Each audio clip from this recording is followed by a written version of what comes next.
Greetings, everyone. Atma Vandan, Namaste, welcome. Welcome to beautiful week 7 after a long practice of week 6. And here we are all in continuation. What we have learned in week 6, and what we have practiced in week 6 will be further investigated, and it will give rise to the information that how the whole creation is made. Where in week 6, we learned that God made this wonderful big universe just in his one single thought. And we are experiencing it. We are part of that very thought. And being in that image, we are also a creator, where we start our creation with our own thought. So it has a deeper understanding, meaning, and once we are open, we can see that in our life through our own creations. So to begin with week 7, let us close our eyes for 2 minutes and center ourselves. I'm sure who have joined earlier and have been listening to this beautiful song, Purnamidam. They are already in their heart center. Beautiful lines. We're very much synchronizing with week 7. So breathe in from your heart, feel it.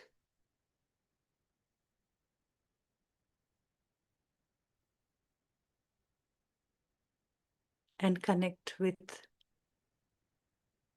the love field, the unified field. Tune into it.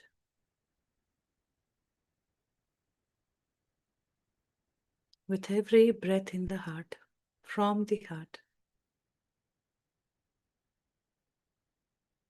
Withdraw all your awareness from everywhere and center.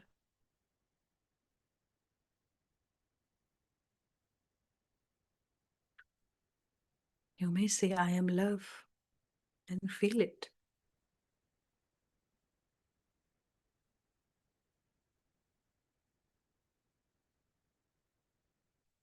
And then connect with Babaji.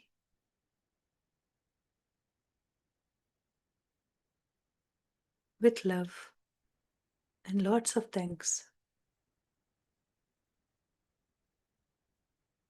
Where we know every chapter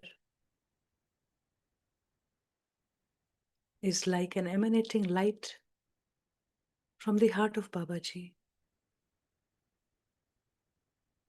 So just be open to learn today and open your heart to receive this light.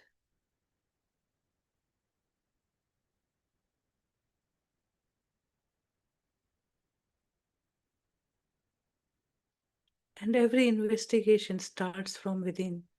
Ask question, and this light will answer you. It will show you the path, it will guide you.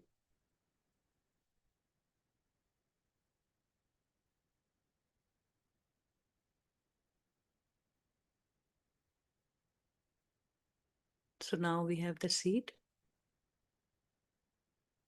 Breathe it in and tell yourself that I am ready to listen, to hear myself.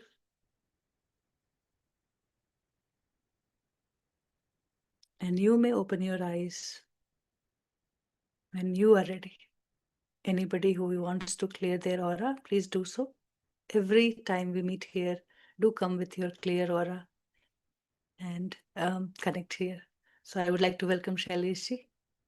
You look too serious today. Thank you. Yes, I'm still with the song मैं पूर्ण हूँ. I'm still there.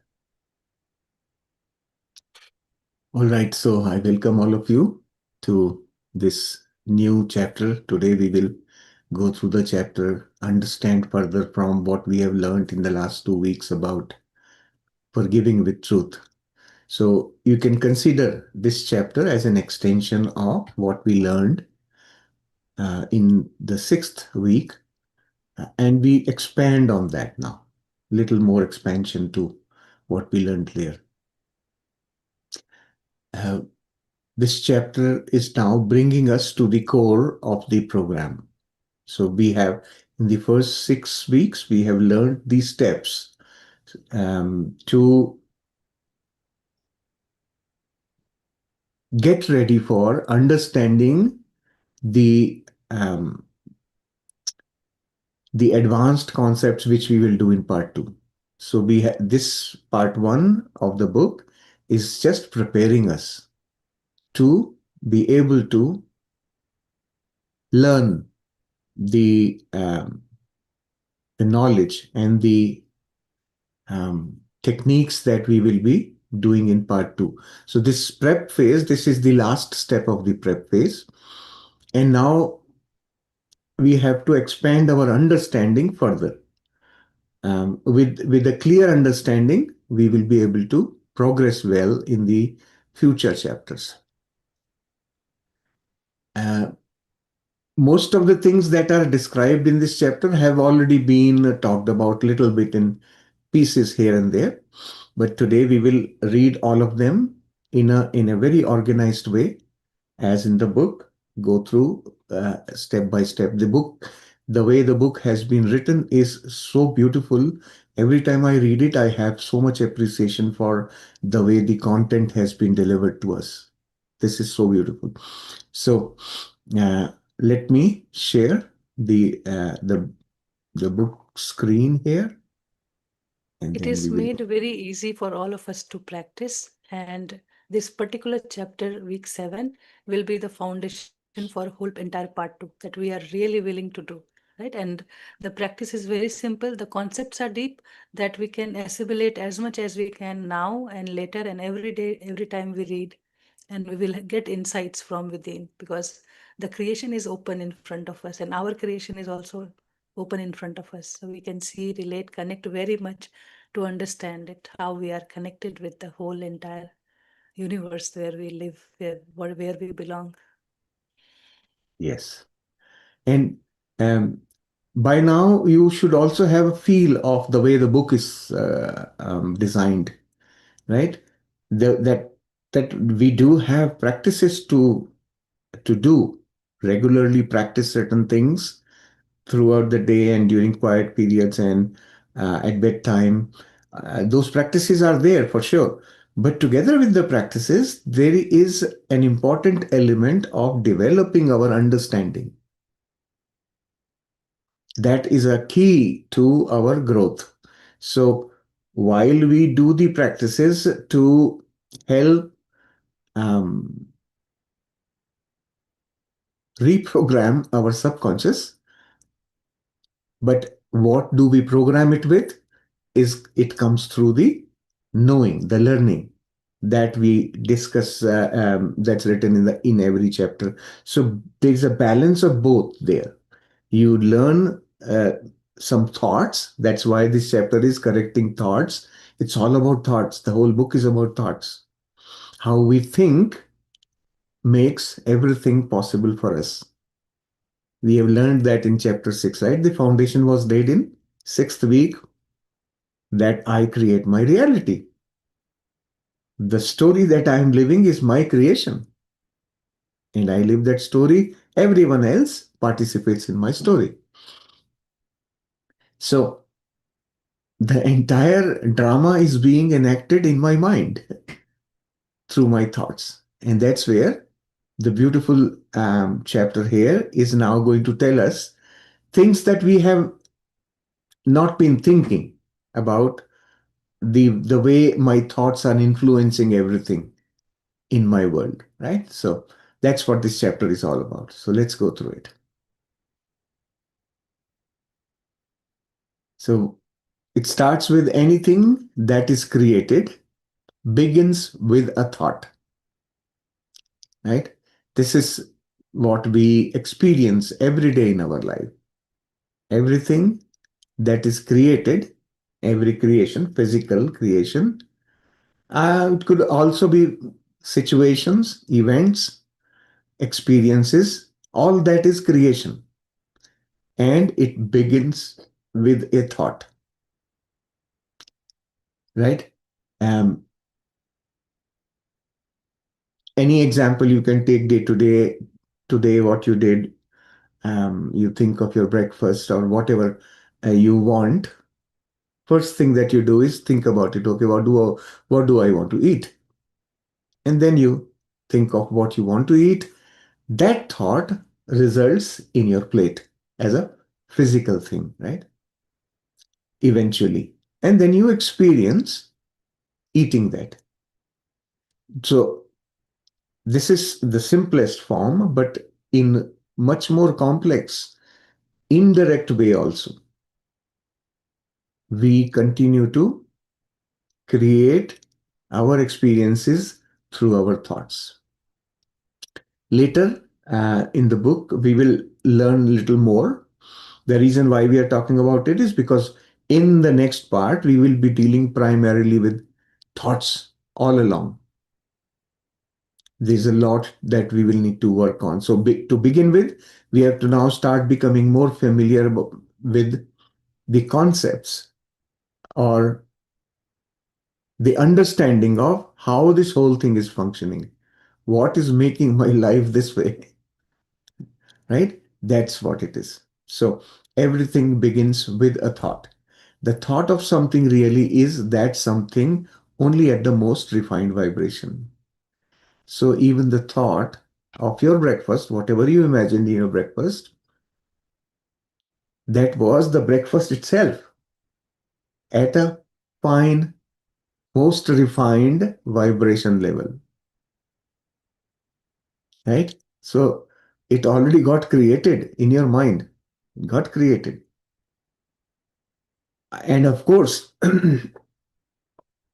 if you were cooking your breakfast, your imagination would come into picture there as you make it.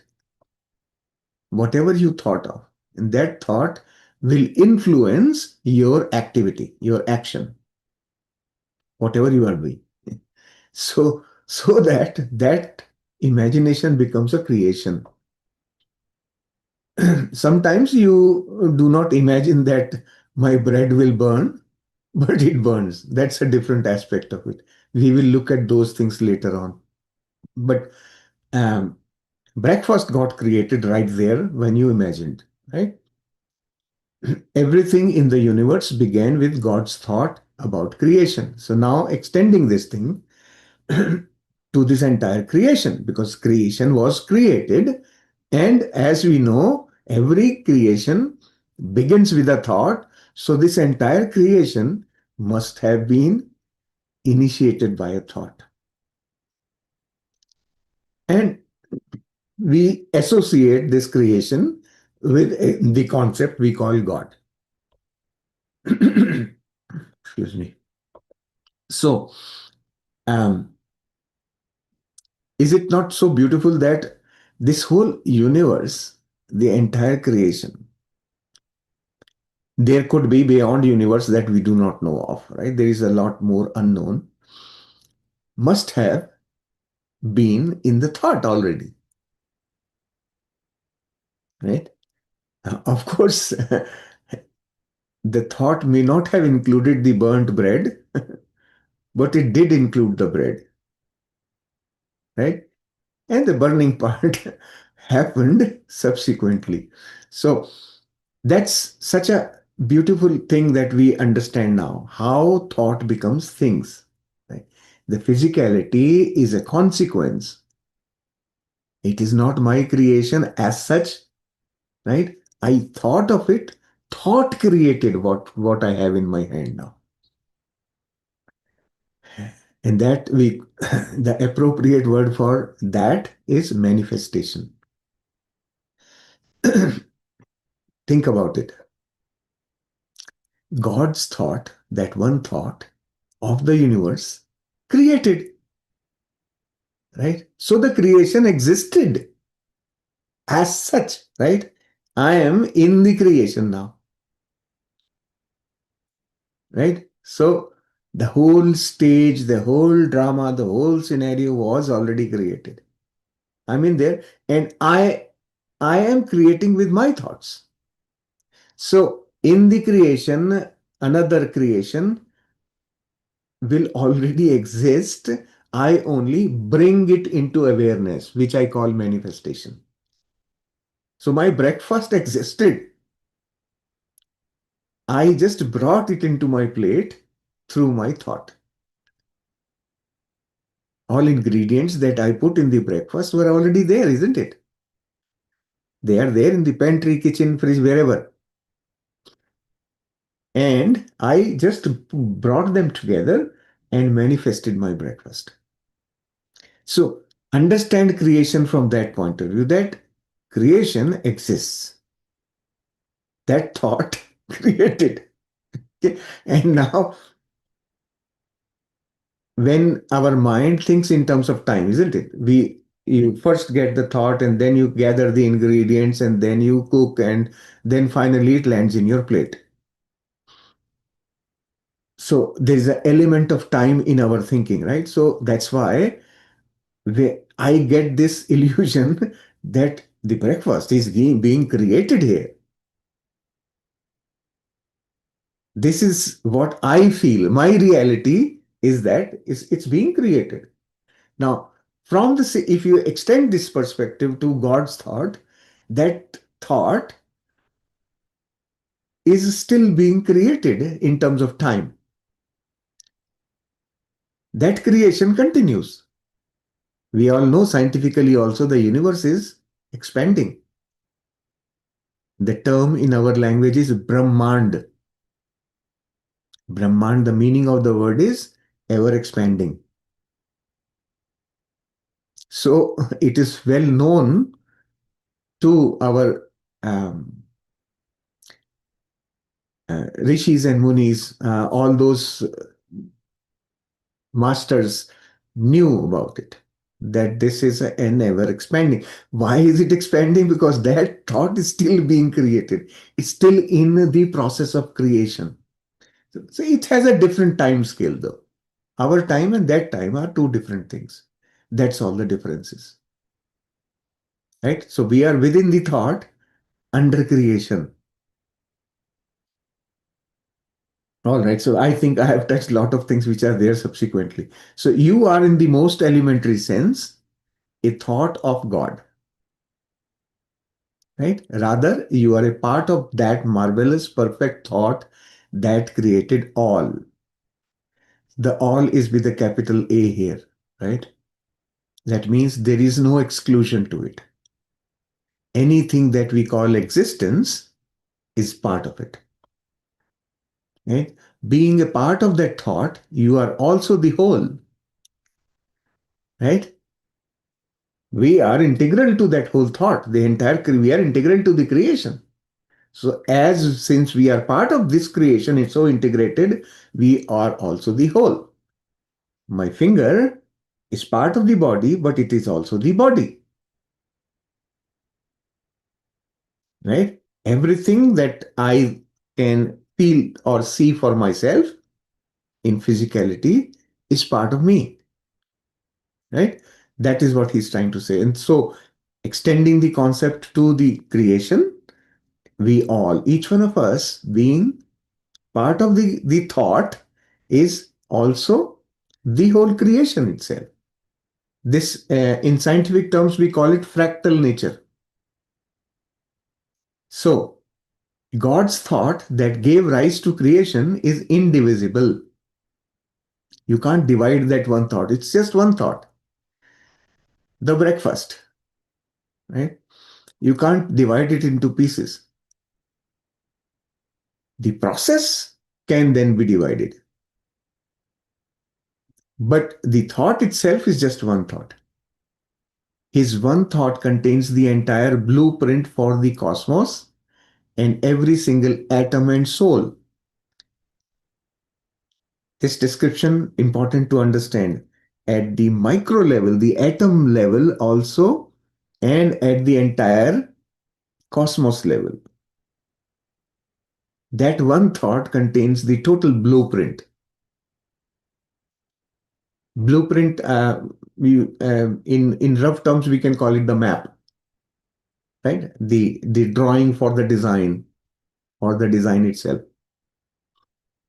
right? So that one thought contains everything from most micro level of an atom to the cosmos, the gross level, and also the soul, the consciousness. Everything is included in that. It's part of the blueprint, right? So the blueprint includes the fractal nature that all that I create will be like me only. Whatever my thoughts are, they are integral to me. I can't separate my thought from me, isn't it? That's how it is. My thoughts are my nature.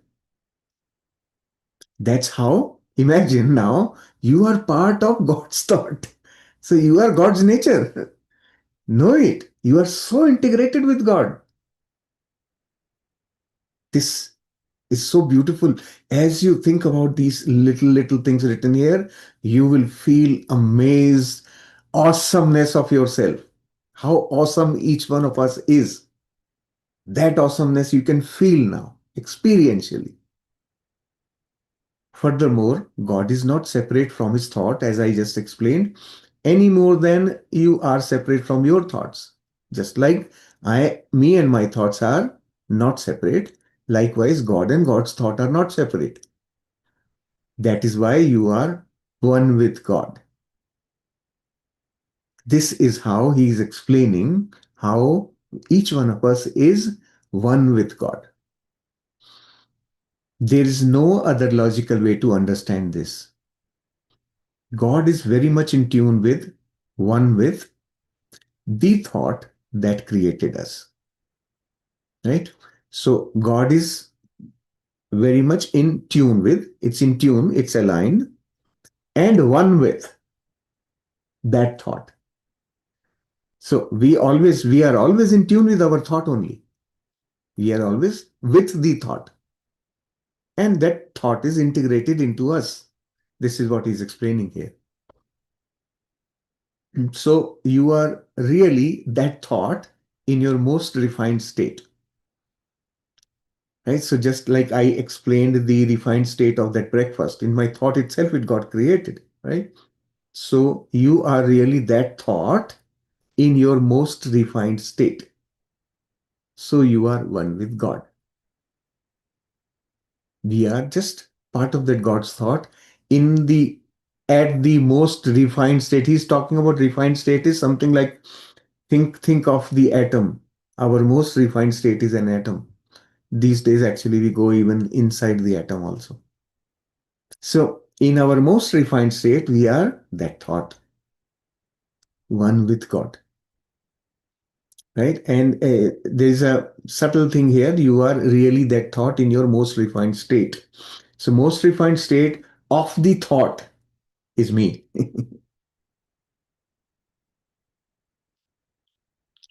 Each one of us is the most refined state of that thought. And we also have our most refined state as well. So imagine to what level will it go? Deeper and deeper and deeper. Ultimately, at the end, you find what is called as unified field. And that unified field is nothing but love. Right? So the creation, this is how you can actually sense and comprehend the existence. How can we say that the entire thing was created from love? Right? Because the creation is from the thought. And thought that God possesses, God's thoughts are nothing but love. That's all. It is just simple. And from that, everything gets created. From that one single thought, the blueprint is embedded in that thought, and from that blueprint, everything in creation is appearing now.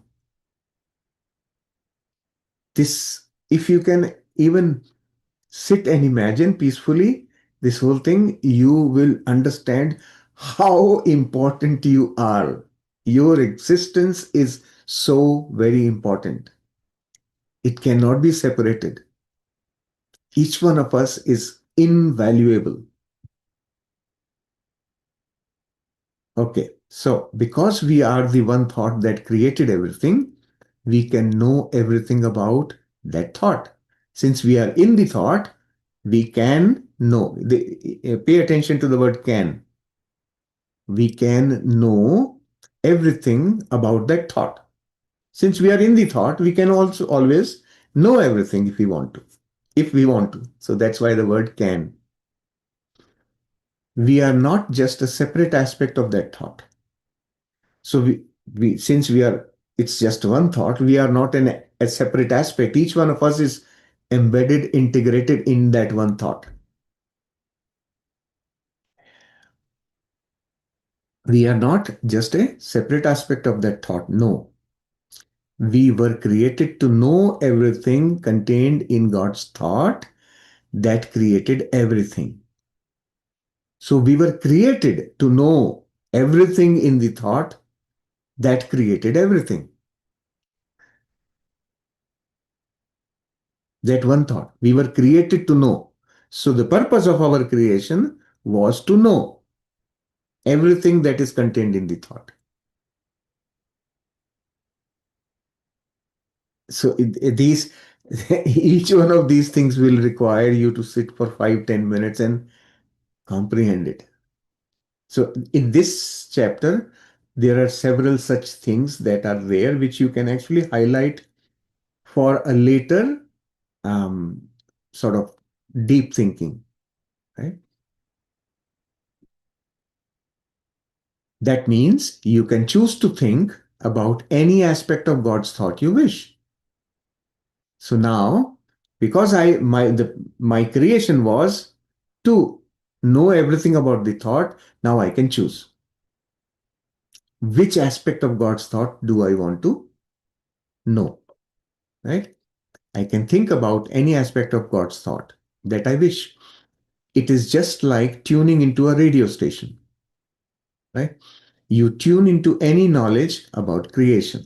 So now he says, just like God's thought is there, I am in the thought, it's all around me, right? So just like radio waves are all around us, you tune your instrument to a station and it starts giving you that information. Likewise, you can choose by choice, choose to think. Thinking is tuning into that knowledge, that part of the information. So you want to think about Eiffel Tower now, you can tune into Eiffel Tower.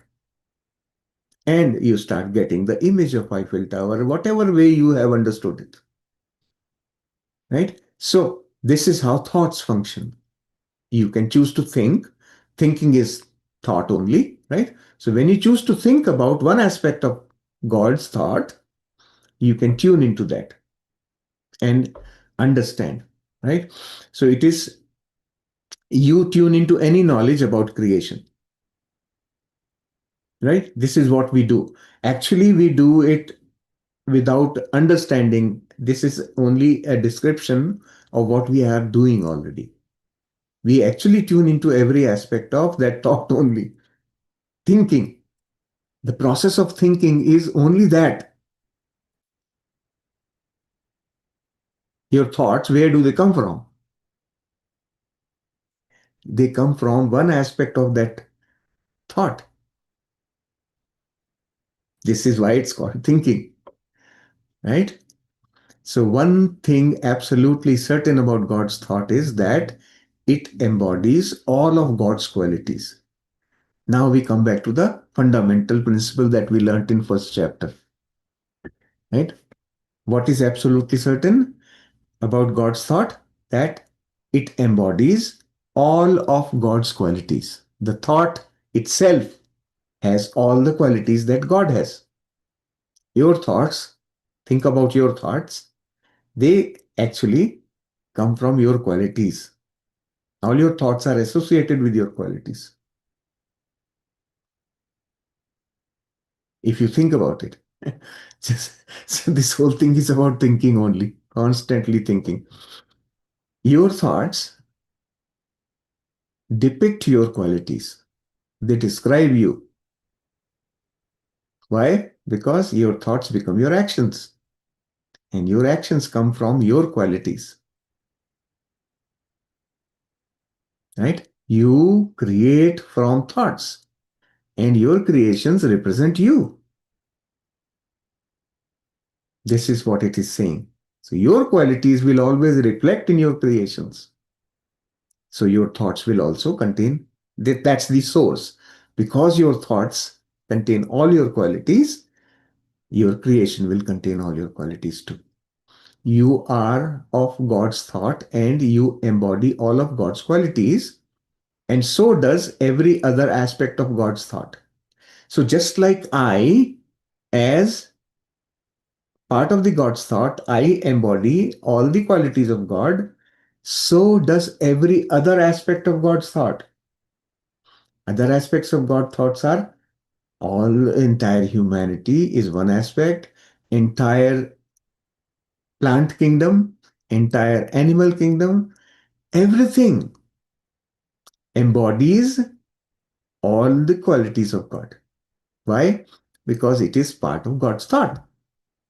Everything in existence is part of God's thought. So it embodies all of God's qualities. Everything around you, that means, represents, is describing God in its own unique way. This is a very beautiful thinking. Everything around me is describing God in its own unique way, right? So I have this phone in front of me. It is describing God. This is one expression of God, right? If you can just grasp this one sentence, you can say, I know God now.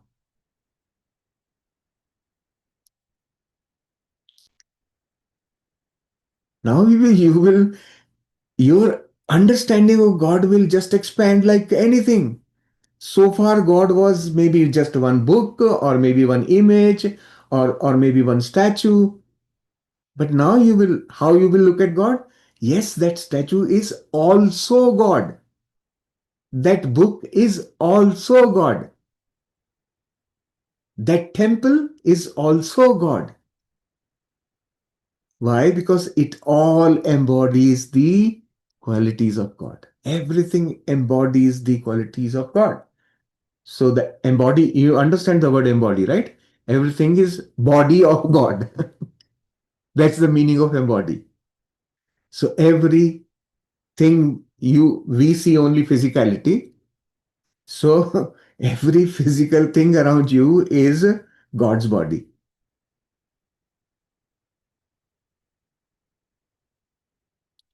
Sit with this thought. Now, after this, nobody can come and tell you, do you know God? You can confidently say yes. And my knowing of God is different from your knowing of God. Each one of us will then start understanding the vastness, the nature, the totality of the concept of God. This is understanding the concept of God in the right way, right? So sit with it, allow it to sink in slowly and gradually. You will be amazed at what you will understand. When you tune into some aspect of God's thought, you can be 100% certain to experience love, happiness, joy, bliss, truth, pure intelligence, peace, gentleness, unboundedness, energy, abundance, and non judgment, to name only a few. So now he is combining the concept of tuning into an aspect of God with embodied God qualities. He's putting them together. So when you tune into some aspect of God's thought, you tune into some aspect of God's thought. right? Whatever that aspect may be, let's say a fruit on the tree, right? If you tune into that fruit, you will most certainly, he says, 100% certain, experience all of the God qualities. You will experience all of God's qualities if you tune in.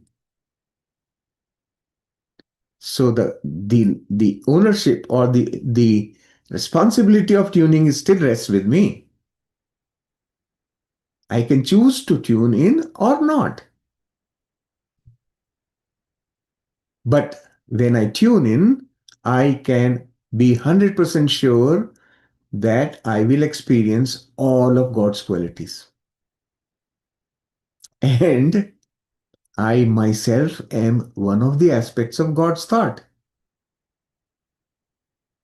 So when I tune into myself, I should be 100% sure that I will experience all of God's qualities. Now you know why this book, huh? We are tuning into ourselves. And that is where all the qualities are already sitting. Right? So all these qualities, he is listed, he says to list a few: what? Love, happiness, joy, bliss, truth, pure intelligence, peace, gentleness, unboundedness, energy, abundance, and non-judgment. So these, he says, are to name a few. These are only few aspects of God qualities. This is your experience that God planned in his thought when he created you. This line, underline this. This is your experience that God planned. What is this? What experience? It is this: 100% of God's qualities. That was planned by God when each one of us was created. That was the experience. So our creation was intended to experience each one of these qualities. Let this slowly sink in. These are each one of these sentences where you have to actually sort of experience when you read. What is the deeper understanding I can get? And within you, you have the knowing of it. That's why it will not clash anywhere. Once you tune in, you will understand the depth. So all that we need to do is tune into this thought. Each sentence is a thought. You can tune in. Remember, all of creation begins with a thought. You are creator because you are made in the image of God, and he is indisputably a creator. Right? There is no dispute that God is a creator. And because I am created in the image of God, I am also a creator. You create. Your creations also begin with a thought. We know this, right? Then you experience what you create. So once we create something, then we experience it also. So the purpose of all creation is to experience. First I have a thought, it becomes a thing, and then I experience it. This is the totality. So this is how my thought creates my experience. Right? So the things are just things. The purpose of everything is to create an experience for me. Awesome, awesome, beautiful thoughts, right? So if you begin with some aspect of God's thought that created the cosmos, you will have a creation just like God's creation. How powerful you are. Know this. If you begin with some aspect of God's thought that created the cosmos, so God's thought has some aspect, one aspect of God's thought that created the cosmos. So if you tune into that thought that created the cosmos, your creations will be just like God's creation.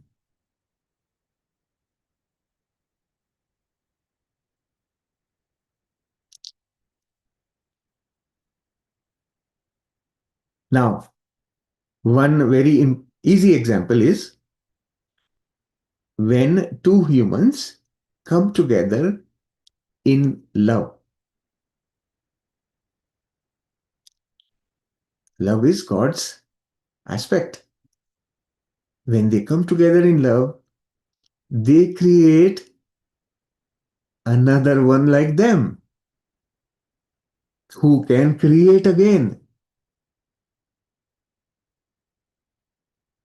So, I was God's creation and I created another creation just like God's creation. Because I tuned into that aspect of God's which created the cosmos. Sit with this. Every one of these are examples in front of our eyes which we don't see. Your creation can then only give you the experience of God's qualities. That creation that now you create, just like the creation of God, will also have God's qualities and nothing else. Right? Only those qualities are inherent in his thought. Only these qualities are inherent. Right? No other qualities are there. His thought cannot manifest what it doesn't have. So God's thought cannot manifest anything that it doesn't have. Right? So what our experience is, whatever we see is what we know exists, right? So we have. God's thought has everything that we see, right? So it exists there. That's why it cannot create anything that it does not have. Its creation will not have anything that the thought does not contain. If you are able to, the prior concepts, if they go deeper, this will become very, very easy for you to grasp. So here now he is declaring this is a foolproof method for living life in heaven. Right? If this, the whole concept of my thoughts create my reality, if this becomes very clear, then you can live life just like you would live in heaven. Then to err is not human. Then you have access to all-knowing intelligence. Then you won't do errors just like a human does. This is what living from God's perspective is. Living from the heart means living from God's perspective. And when you live from God's perspective, what will happen? You will experience the life of heaven. This is the key, he is saying. This is the foolproof method. You can't go wrong in this. Then life is not a struggle. Then all the forces of nature come to your aid as you experience only God's qualities. This sentence, please underline this. All the forces of nature come to your aid as you experience only God's qualities. Sit with it. Let's take an example of our own life. Being part of a family. You are part of a family. Everyone in your family will come to your aid anytime you need.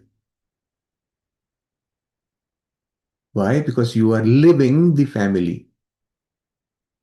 The same thing is he's describing here now. When you live the entire nature, when you align with God's qualities, that means what? You are tuning into everything in nature because all of that has the same qualities. So when you choose to live in God's quality, you are actually tuning into the entire nature. It then starts coming to your help all the time, constantly. All the forces of nature come to your aid as you experience only God's qualities, right?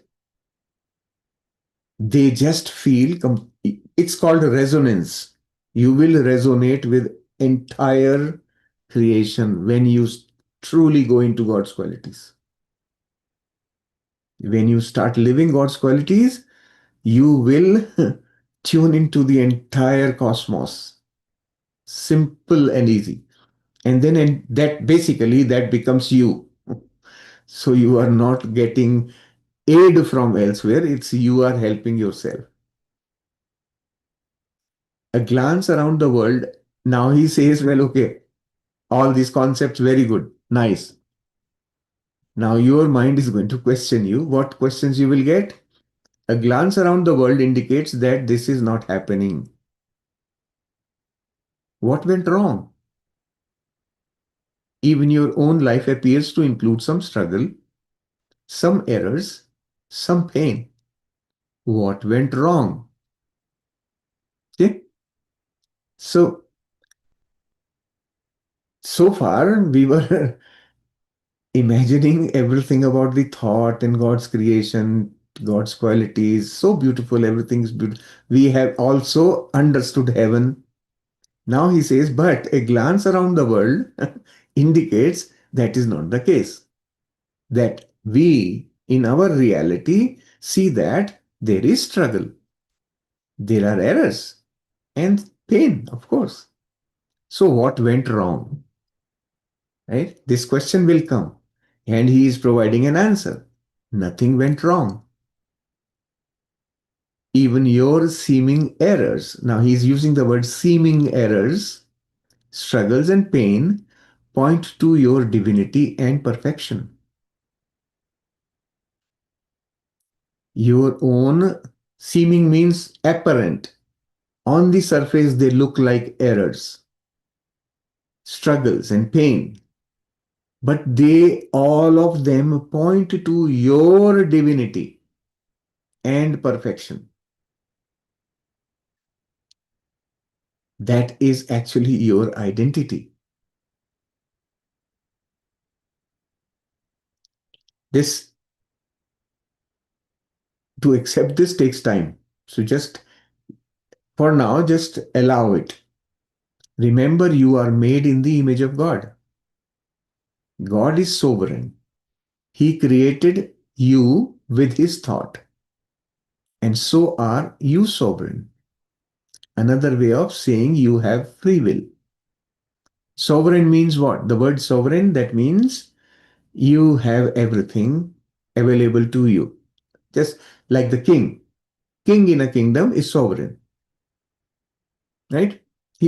All the resources are available to the king for asking. If he wants, he can get everything. So he says, and so are you sovereign. Another way of saying you have free will. So everything is available for the asking. So asking part is free will, exercising your free will. You choose and you get, right? You are also a creator in God's image and you create with your thoughts. So these are important things to remember. I create with my thoughts just like God did, and everything included in God's thought, that is what my world is, my existence is, that is available to me when I exercise my free will. Everything, there is no exclusion because I'm part of that thought only. So everything that is part of the thought is for my use when I want. The It will take some time to accept these things because we are still conditioned with concept. We will have better clarity on some of these concepts in later chapters. What hinders my acceptance of this? All that we will work later. But for now, know this concept. God's thought, which you are one with, is available for you. You can choose to tune into that thought. That is your choice. Free will. It is your free will to use His thought for your creations. So you have this choice. Either use His thought for your creations, or you can choose to think a thought of your very own. It is your choice. You can create your own thought also. Then your creation will have the qualities you assign to it. So when you choose to use your thought, that thought will decide the qualities of your creation. So if you choose a thought not aligned with God's qualities, my own thought, and my own thought is about some imagination, some kind of imagination of pain. Okay? Anger, for example. Anger is associated with pain. So when I choose to use that thought, the creation, that means the experience that I create, will have all the qualities of my thought, which is anger and pain. So I will create an experience of pain and suffering. So my creation is the experience, and my thought is that of anger. So the creation will give me qualities of the anger. This is how clearly it is understood, right? So your creation will have the qualities you assign to it.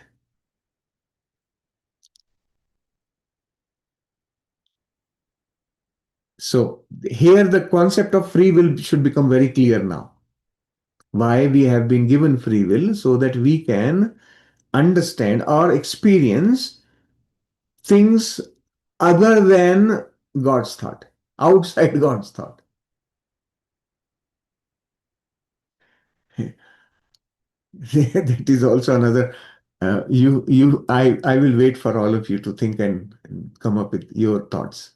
So many times you have chosen your own thoughts and created a miserable experience.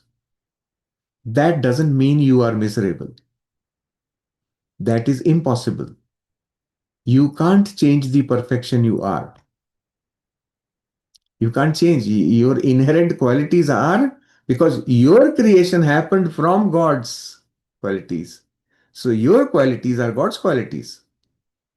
Your creations could have different because you bring a thought there. But you are created from God's thought. So your qualities are God's qualities. Right? So your perfection cannot be changed. However, as a creator, you can create and experience what appears less than perfect. So you can create through your thought something which is less than perfect.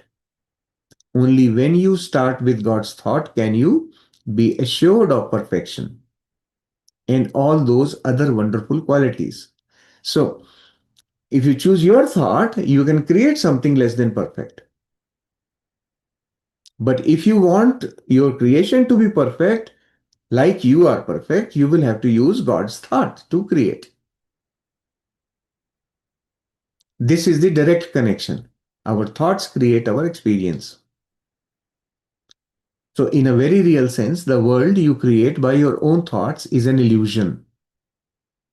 So, Now he's coming to that aspect of it as to the world that I create from my thought is actually an illusion. Why? Because I feel it, but it doesn't change me. I feel the suffering, but I still remain perfect. My perfection cannot be changed.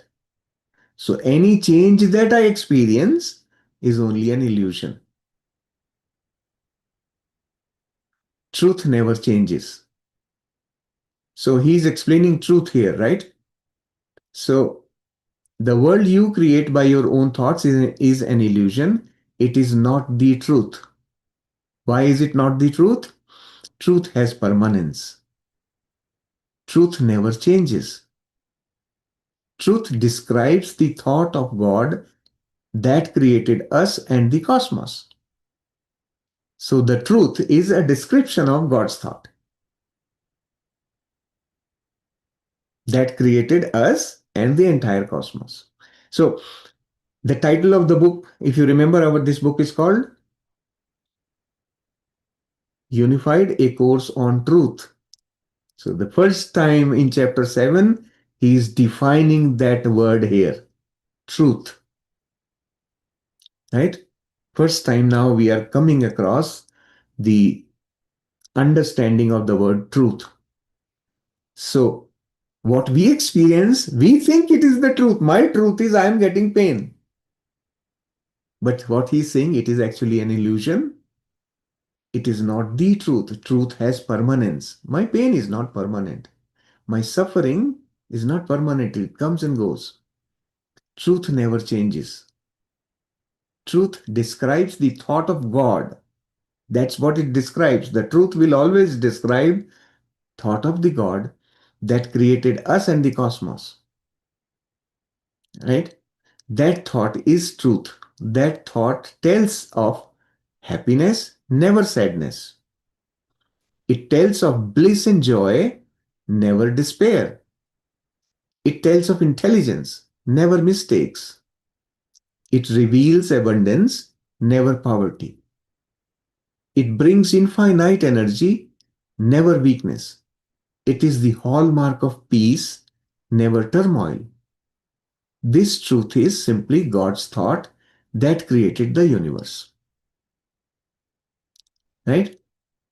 So, what is part of God's thought and what is not is also clarified here.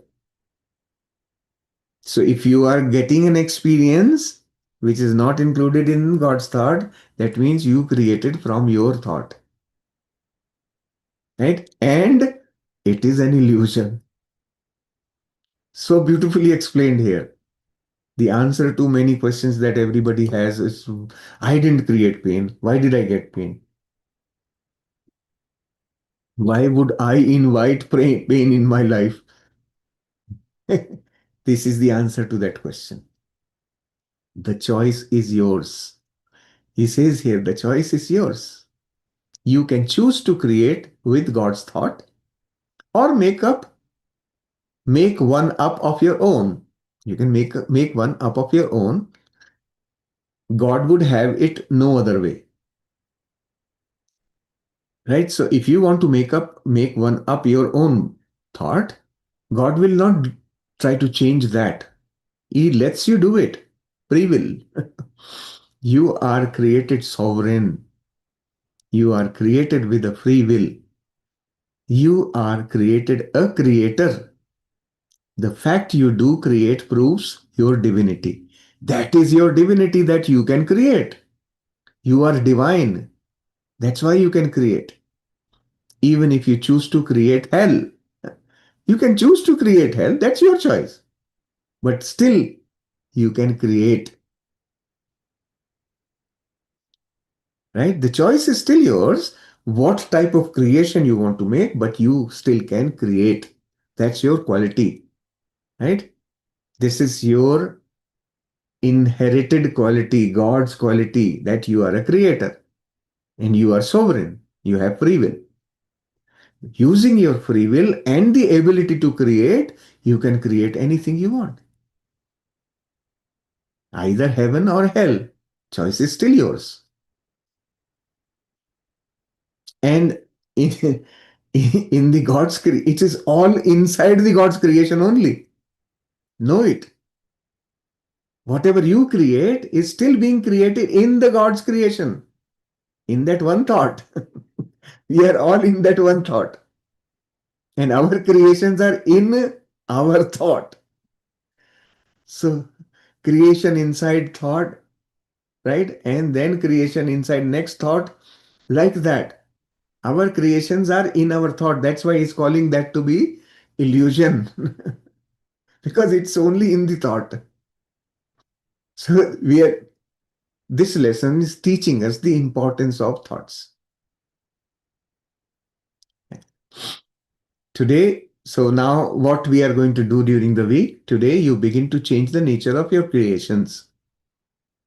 So now, knowing all this about the creation, you will begin to change your creation. You change your creations to be exactly like God's thought. Now you want to come back to your original ability of being the creator like the God's thought. That's how you were created. So you can become that. You change your creations to be exactly like God's thought. Your creation, your life, and your experience are to have only God's qualities. That's what they are for. Okay? You can pretty much tell that your thoughts are by. Now he says, okay, if you don't know what your thoughts, how can you know what my thoughts are? He says you can pretty much tell what your thoughts are by looking at your creations. Look at your creation. If you don't know your thoughts, fine. Go look at your creations now. Is your creation just like God's creation? No. If not, then your thoughts are not like God's thoughts. So you can reverse engineer your thoughts from your creations. And if you are in debt and are afraid of the poor house, you have thoughts of lack and fail to realize the abundance of God's thought. So if you are in debt or you have financial struggles, your thoughts, what he's saying, you have thoughts of lack and fail to realize the abundance of God's thought. So when we drift away from the abundance that God's thought is, then we invite lack. Our thoughts, basically, how will my thought go away from abundance? It will start thinking lack, less, I don't have. These thoughts are not part of God's thought. These are my creation. So what experience will they bring? They will bring experience of financial struggle. Such small thing. Just when you look back at your childhood, that's when you were trained to start thinking lack. We are trained. We are not born like that. We are trained to think lack. And that's how we are able to create the experience of financial struggle. All within the big thing. Huh? Never forget that umbrella. You are inside that awesomeness. We are part of the awesomeness, but within that awesomeness, we are trying to experience something different. Right? So, if you are lonely and without anyone to share love with, you have thoughts that you don't deserve love or that it doesn't exist. He's just trying to help understand what kind of thoughts will bring what sort of outcome. So if you feel lonely, right, that no one loves me, right, I am incapable, I don't deserve being loved, all kinds of thoughts like that. What do they do to you? Right? You experience loneliness. Uh, for some people, they could go to the extent of saying love does not exist. They are denying the very fundamental of their existence. That also, this is also allowed actually. This, the freedom is there. You can think and then create the experience called loneliness, right? That isn't true, you say, right? Then he says you are going to challenge this discussion. That isn't true. For you insist you want love and you want wealth. All of us say that I want love. All of us say that I want wealth, but my thoughts are not aligned. I'm still thinking of lack. I'm still thinking of love does not exist or nobody loves me. And so I want love. Again, this thought of nobody loves me, I want love is again a thought of lack only. They are connected.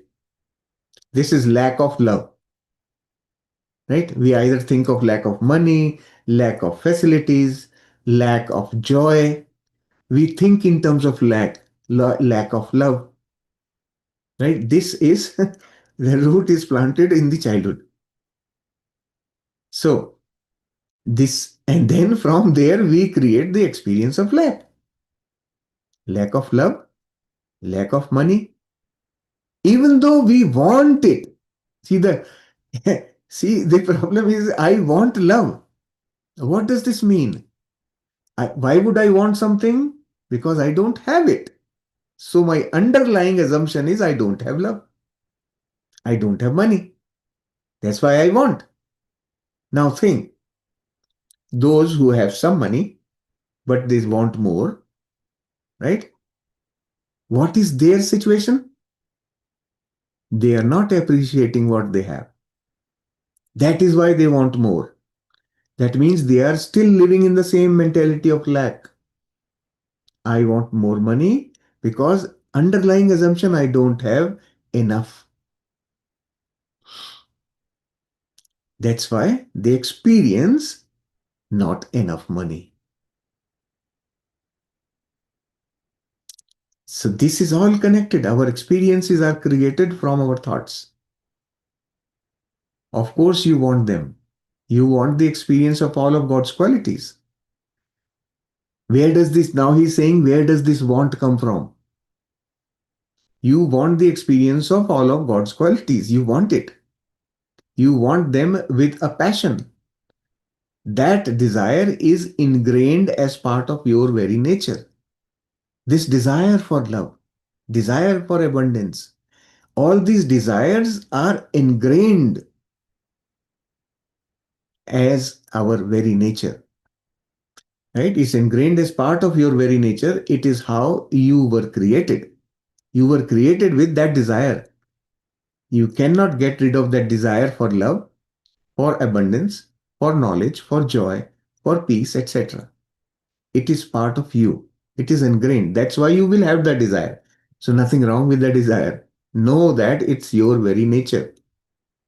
This is what takes you towards God's qualities. That's why the desire. You know it is your inherent quality. It keeps on calling you, but you are busy with your creations. So you don't recognize. Can I add So here a never little try. bit? Just Yeah, for sure. example here. Yeah, yeah, So yeah.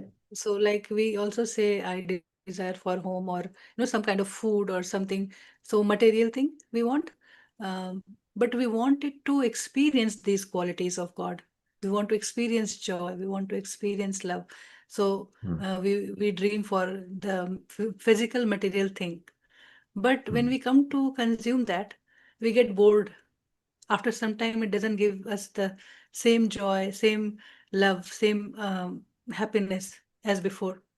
But here it is saying that when your true desire is to experience anything um, the happiness is not coming out of the things, your focus is on to experience these things, then you will experience your true, what you truly are. So it is like alignment with what you are made of, and then you are experiencing with. So like if you write, my true desire is to experience a home, But my true desire is to experience a beautiful, spacious, harmonious, peaceful, loving home that can sustain forever. So that is the difference. So instead of just having a material thing, attach it with the God qualities, and you experience that what you attach it to, because you remember what you have put here. So that is the difference in the material thing, that we just see as it is, and we want to consume, and we get bored.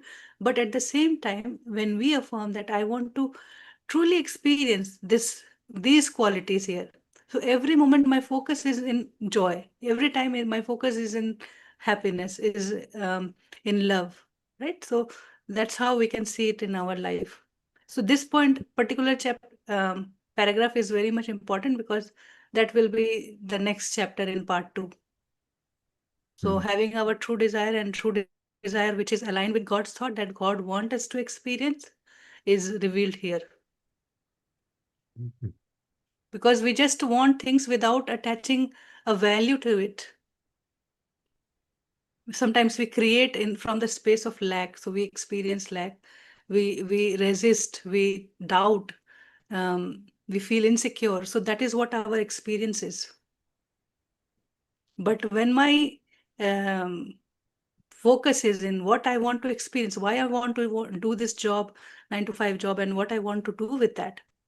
With that money only, I want to experience the abundance wealth.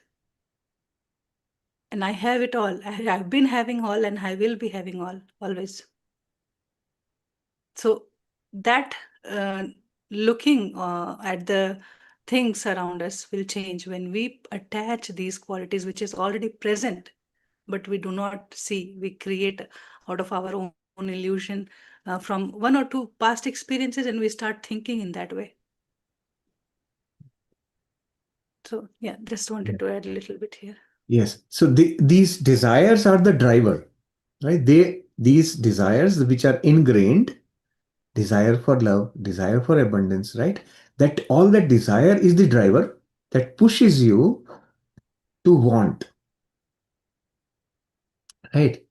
Okay. Now where the error in the thought, where does the error come into thinking of our thinking is that we, let's say, my desire for joy is driving me towards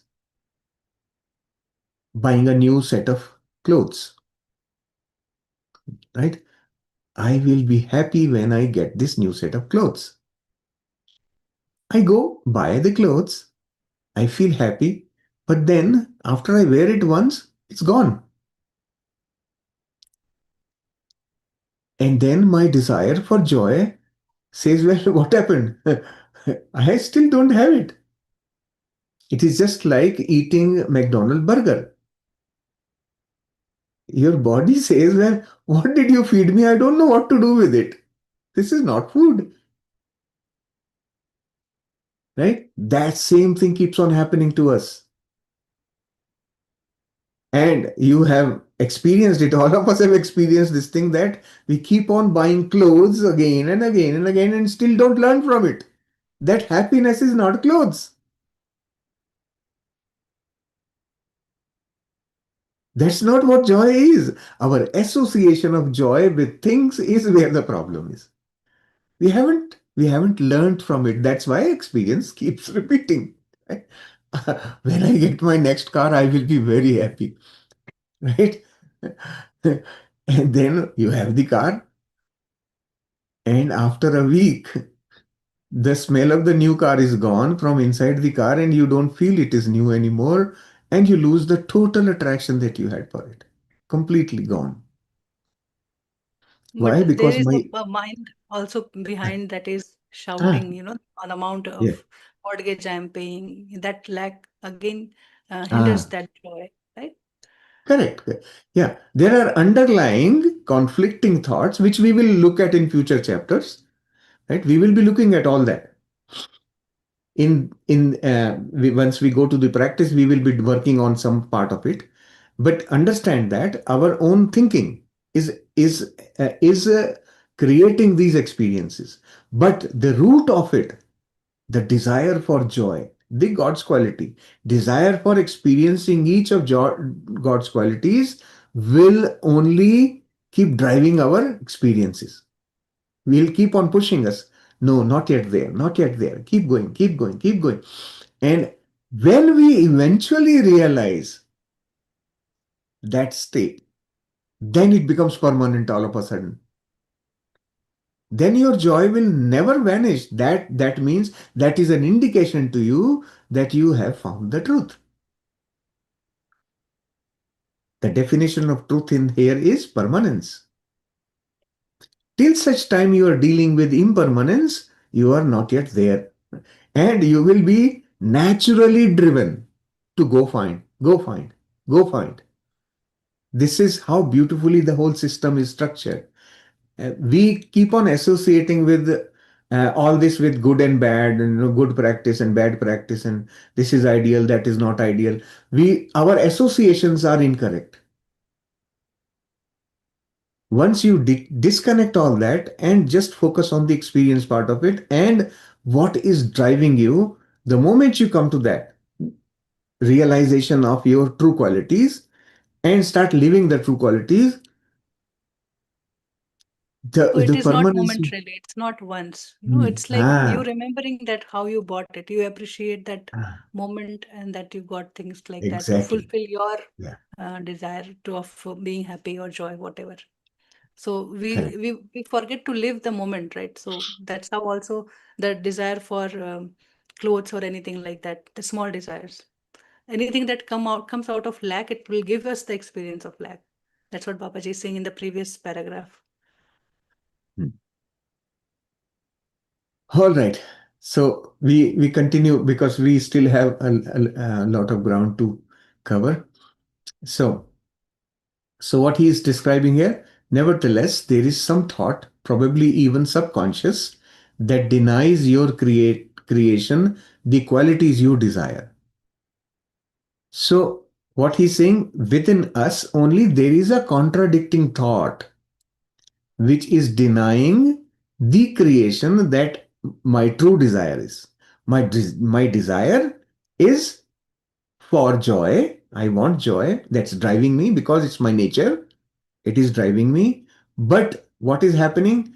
I have thoughts, conscious or subconscious, somewhere within me, there are thoughts which are influencing my creation. My thoughts are constantly influencing all my creation, right?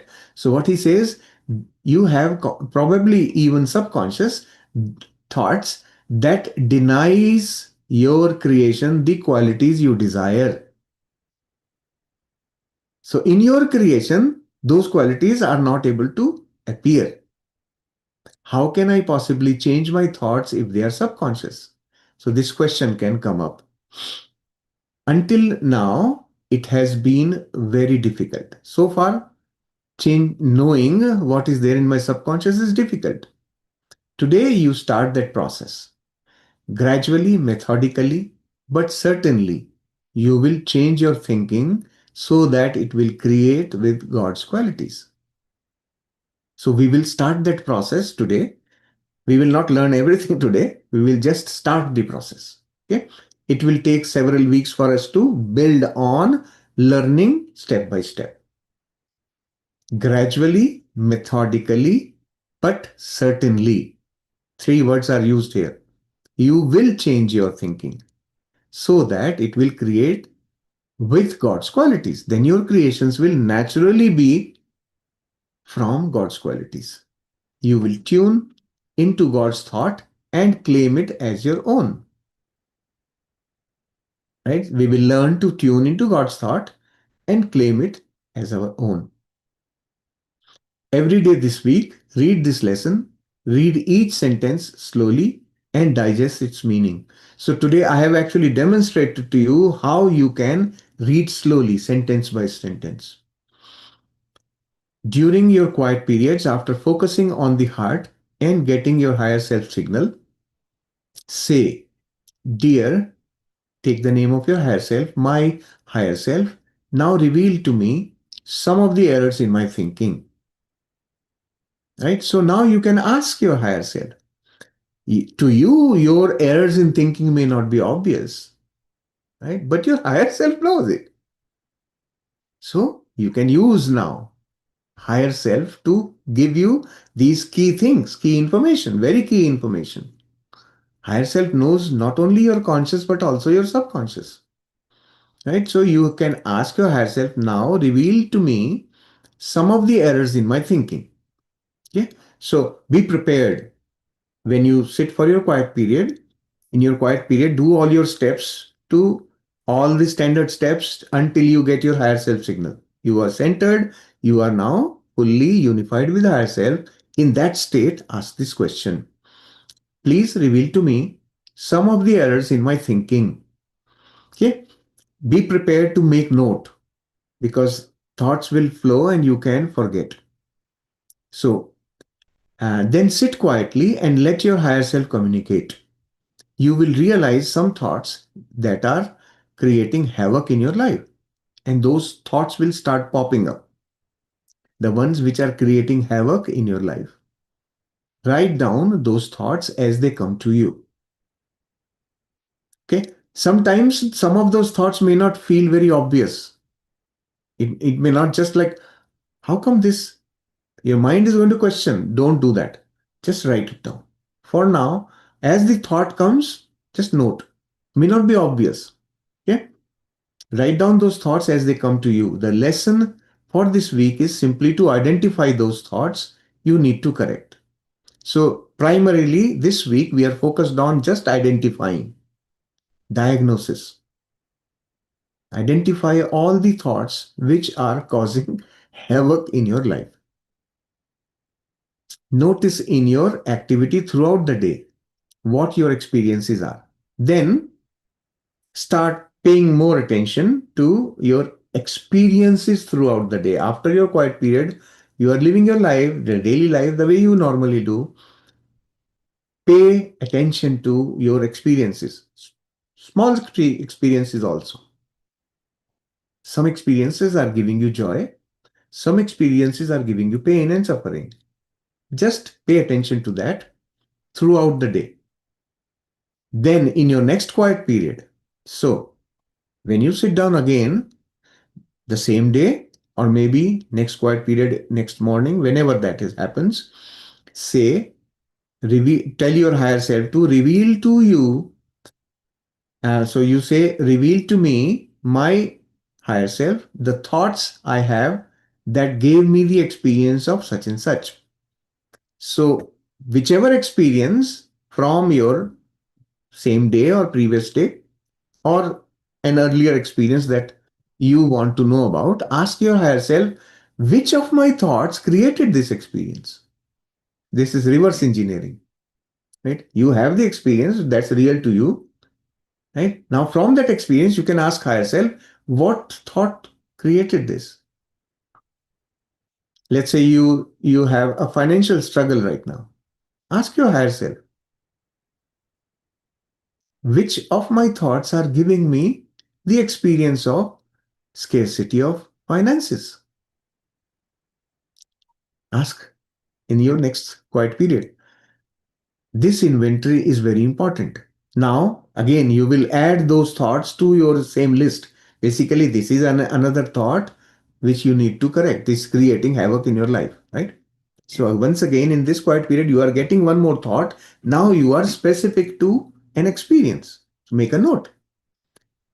The thought and then write down besides it financial scarcity, right? And then that way, like write the experience besides that thought. So you can connect the two. You need to know the nature of your own thoughts before you can correct them. Now, when you gather all such thoughts, you will begin to see patterns. The nature of your thinking process will become obvious when you put it all down together. That's how powerful this is. Your higher self gives that to you. So the higher self is very helpful in this process.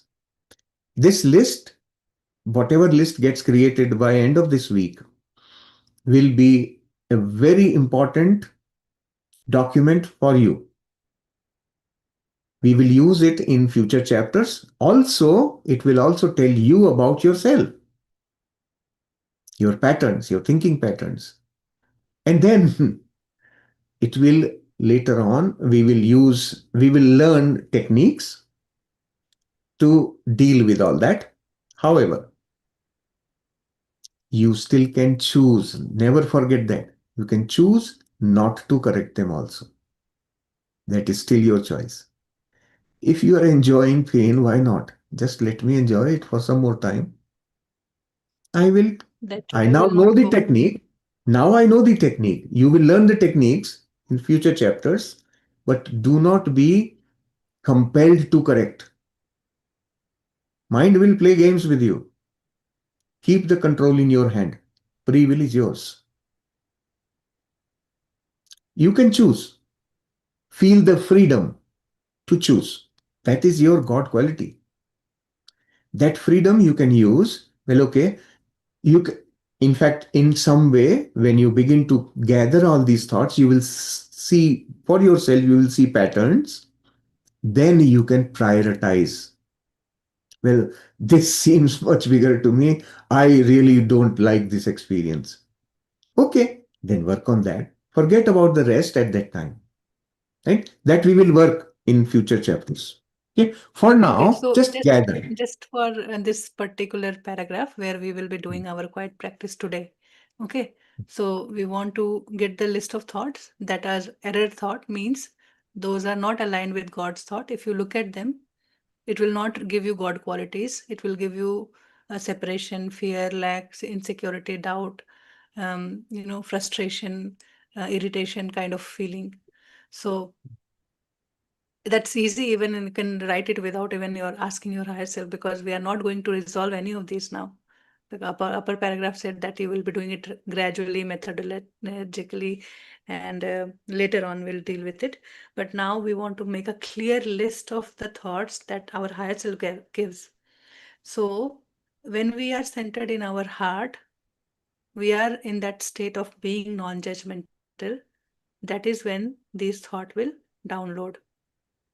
If we keep judging as we write, if we keep arguing, correcting, reversing, deleting, it won't be the correct ones. So just when I guide, you may immediately, instantly open your eyes when I ask my higher self to give me some of the error thought in my for me. So that time you start writing, open your eyes and start writing whatever comes to you. You want to write an experience, you want to write something that you really can see right away. You are getting those thoughts from higher self. Just remember not to be judgmental in that at that point of time. Again, the next practice is said to look at your experience, what you have created in your life. Take that and ask for the thought that gave rise to such creations, right? So that is said to be done every day. So later in the day, you do it for yourself. So from tomorrow, when you will be doing your own practice, you can divide these two practices in 2 sessions. But today we will do it together, all together. And whatever you have a recent experience from the day, you can take that and ask your higher self again. Be open to receive. That is very much important. Anytime you feel you are not centered, or you are feeling frustrated, just clear your aura yourself. I will not guide for that. You know what to do. And then center yourself, because when we are centered, then only we can connect with our higher self and get the messages. So that is very important from the practice perspective. So whenever we get some judgmental thoughts, our aura is no more closed. Okay, when we are centered in our heart, we will feel God qualities. When we have resistance, we will be out of it. So, to further communicate with higher self, you might want to go into another practice by starting from step one. Clear your aura, center yourself in your heart, feel love, clear your aura, unify with God, and then ask your higher self after getting the signal. Ask your higher self and start writing immediately, instantly. And this week, you would like, the more you write, the more your notebook is filled with your thoughts, the better it is for you. Okay, so we all have those underlying thought, you know, but we don't see it. We don't know why it is important to look at our thoughts. Hmm. Okay, so that we will start from today. So let me finish this. This is the last paragraph about the bedtime practice now. So what he says this week, when you lie quietly in bed before going to sleep, think of those people who have been in your life. For each one, realize that he or she has reacted to you as you determined by your thoughts. Right? So this realization that they enacted my script. Essentially, this is what he's saying. So think of each person that is there in your life right now. Okay. And for each one of them, associate this thought with the person that they are enacting my script. Okay. Take full credit or blame for your experience with them. So whatever experience you are now getting because they are acting your script, take the credit. If you have a good experience, take the credit for it. Well, I am responsible for this beautiful experience. Also, feel the responsibility for negative experience as well. Both, right? Blame and credit, both you have to take for yourself for all the experiences coming from each one of them, right? Send to each love from your heart, feeling it, feeling it go to them. So send love and also feel that is going to them when you think about each one of them. Then forgive each, knowing that forgiveness really means. Now you know what forgiveness really means, right? So then forgive each, knowing what forgiveness means, right? What forgiveness is? I hope you know now, right?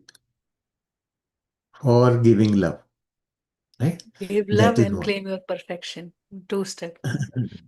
I am still perfect. Nobody can infringe on my perfection. That's why I am now giving love and releasing this earlier misconception I had about you. So that's also bedtime practice is easy, not very difficult. It is sort of continuation of the last week. So you can continue to do that exercise as well. This is all. But the Thank you beautiful for. part here, I like this bedtime practice more because it asks us to reflect on the good experience that you had. You Ah, know, not only the bad experience, but the good experience. You take credit of all the good thoughts that you have. The thoughts that is already aligned with God's thought is giving mm, you the loving experience from the loved ones. And yes. then the thought those are not aligned with God's thought, where you have doubt and insecurity, you are getting Mm, those experiences, those jerks. Right? So it's like balanced.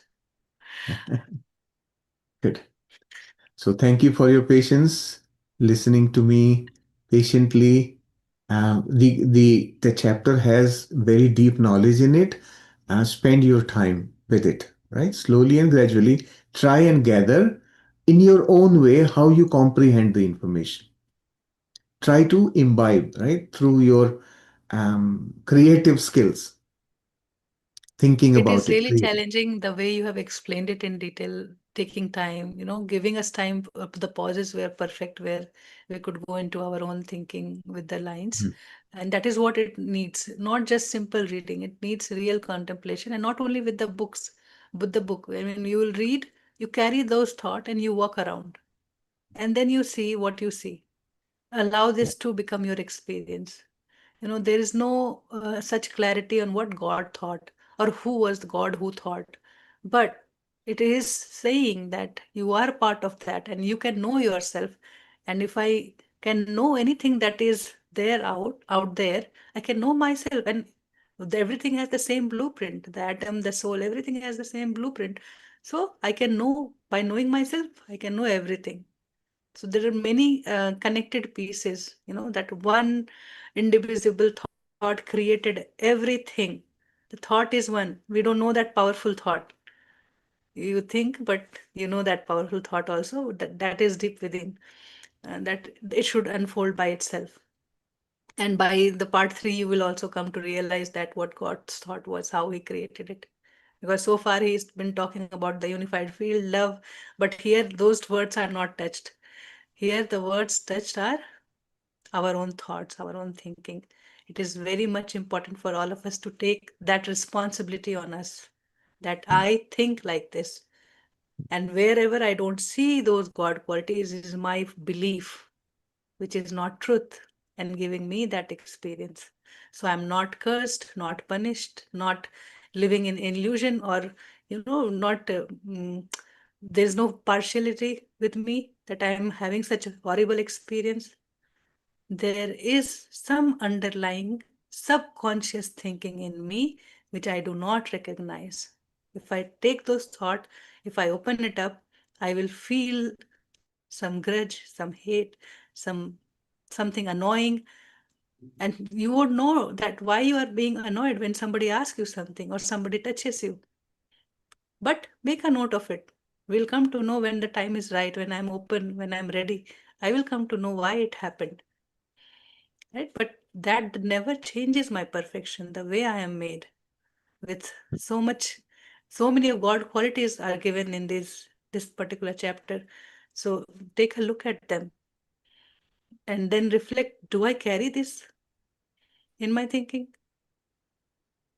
And now this chapter is giving us greater experience that, being in the part, being in thought of God, whatever I'm experiencing is experience of God. So what experience I'm gathering right now, what am I sending right now? I was made with pure divinity, that happiness, joy, and the essence is that of me. So I should create that. Definitely, I should create that. But given a free will, and given that the illusion that we created out of that free will, we stopped experiencing what the truth was. That Maya we call, right? Somebody is like being at the seashore. Somebody is afraid of listening that waves. So that is our perception, not the truth. The ocean is ocean, right? So there are many, many, many examples you will find in your life that will connect you to this concept, how I am one with God, and how the whole creation was made for me to experience those God qualities. That's all. And if I'm not able to experience it, if I'm not able to say, oh, life is so beautiful, then there is some conflicting thought.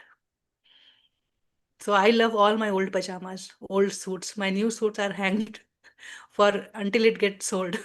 Then only I put up.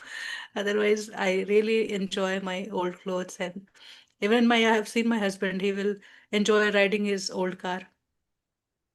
I will think of buying a new, but he will still enjoy the old car because that comfort it gives, the safety that it gives, and that with the passion, with that love that we bought it, it is still there. So these are the things that we can experience in day-to-day life, and that is where the change will happen. Yeah. So I a lot. just wanted to also tell all of you, just know that I'm indirectly also sharing with you how I read books, how I learn. Those techniques are also reaching you. I hope you are learning from that also. So it's not just the content of the book, also the way we approach it, the way we read it, the way we comprehend, contemplate, all that thing, right, is a process of learning. Eventually, it leads to our learning and growth. So I'm also demonstrating to you practically, this is how I do. And So feeling just is be aware. important. Without feeling, it will not sink in because just reading the word doesn't make any sense. What Mhm. it means, what it feels like. If it opens something in front of you, even if you go in trance while reading, just don't try to complete the whole chapter at once. If you want to make your experience, just take something and just sit with it. Allow yourself to go in trance. Then you may want to take a break and go out and see something. or something in the past it will take you to, and then you just enjoy that piece. You come back and then continue. You will see a lot sinking deep inside. Good. Thank you. So please go ahead. If you want, we Let's can continue start the the practice. practice. Yeah, Yeah, yeah, yeah. sure. Yeah. The chapter is long, and just we have to drop some of our perception to open up ourselves more about understanding the creation. We might have had our own perception, thinking, old knowing that we want to keep aside and take this liberty to enjoy the life as we were created.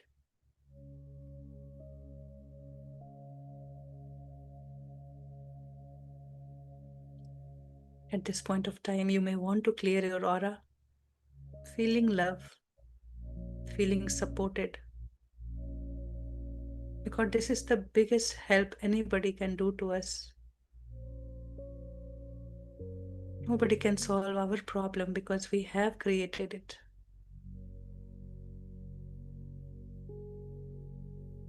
But someone can give us eyes to look at them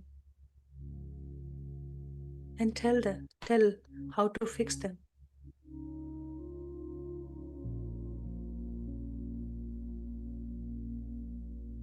Allow your body to take any posture you feel good today.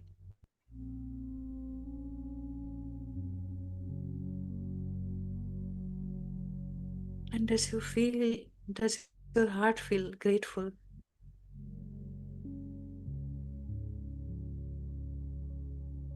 By listening how we were made.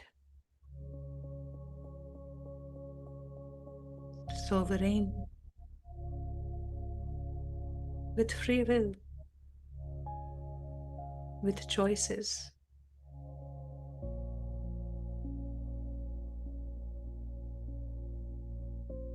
It was my wavering mind that could not comprehend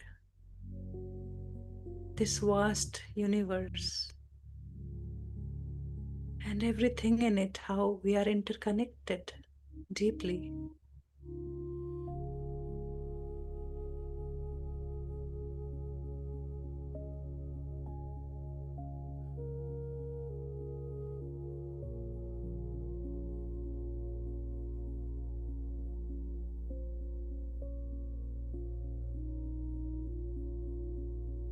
What we see out is not just the object, but the life in it. Also the law of nature. These are all aspects of God's thought that is sustaining that continuity of creation.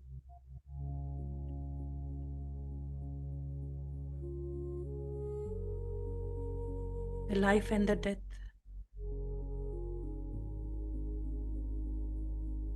And the new creation is just as is, no good, no bad.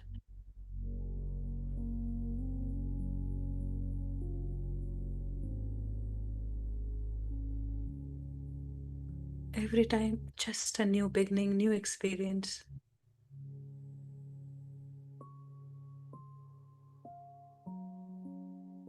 Allow yourself to bring your life in front of you. Or if you see the cosmos, just see it. If you see the nature, the mountain, the river, the breeze you can feel.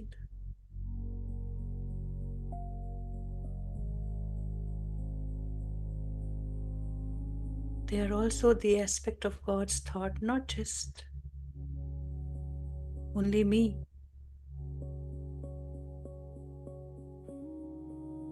If you are seeing a sunset in front of you, feel it. So many aspects of just this one sunset. So many scenes when we See it from this mountain view, river view, ocean view, or from your home. There's a play, there's a drama, the presence of God that fills our heart with love, joy, peace.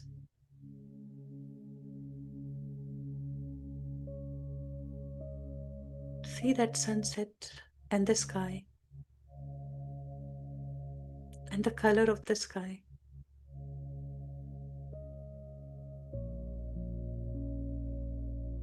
And the breeze that you could feel.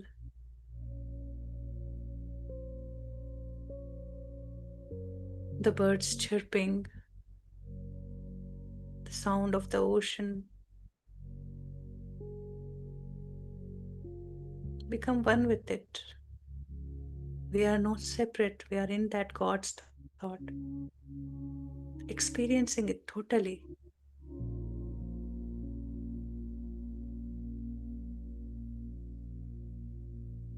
Is there any fragrance you are getting?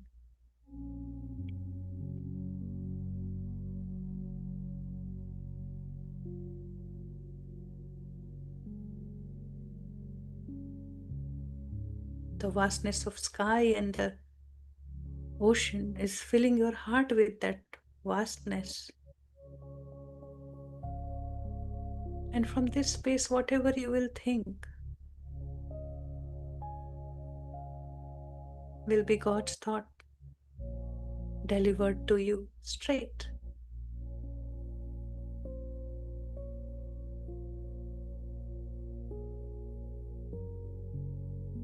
But if there is a thunder or a tide that makes you fearful,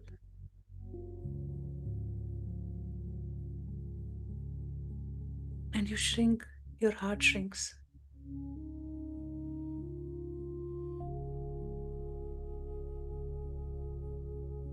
We came into our own zone.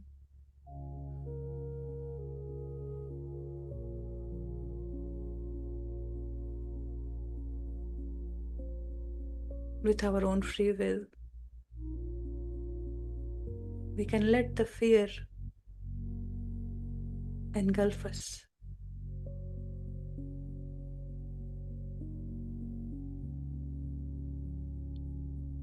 But when I trust this divine intelligence is acting in all, without being fearful, we can make our choices without judging.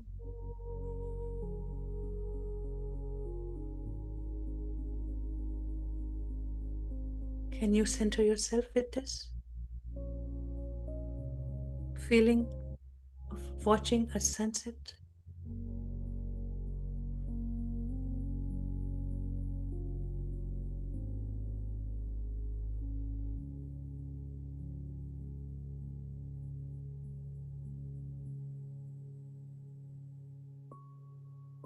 How do you feel when you reach your heart center?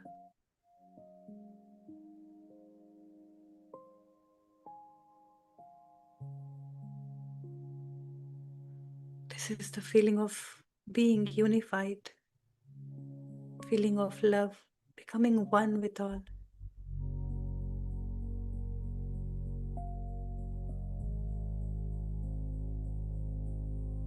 Let it be your memory so that you can see how you see this world.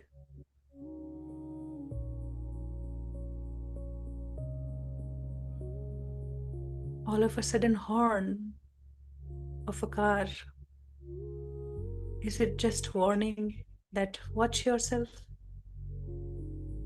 Or is it putting you in threat? You will be crushed.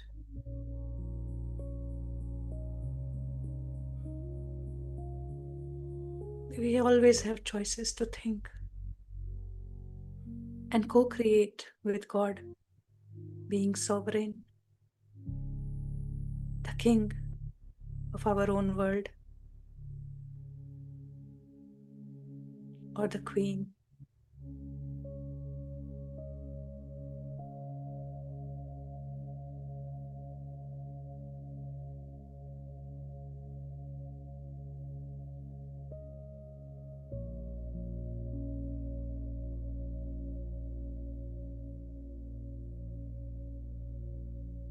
Just accept this fact.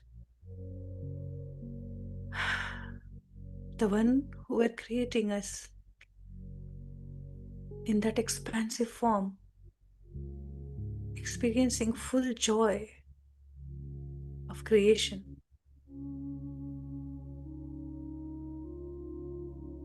not tired, not fatigued, that unbounded, infinite energy, shaping us with love, filling us up with his essence. And there was a plan. Plan was to experience what it is.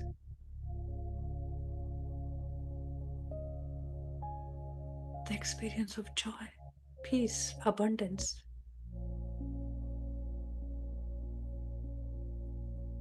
That vastness, that harmony.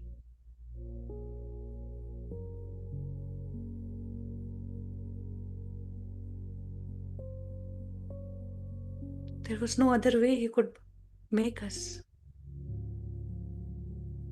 And he definitely wants us to experience what he experiences. Because I am his expression, his aspect, his reflection of his thought.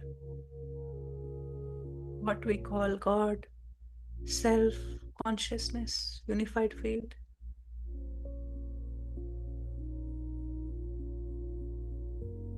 Whatever suits you.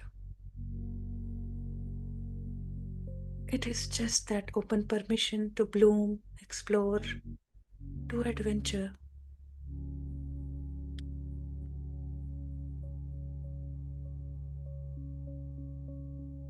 In this unknown.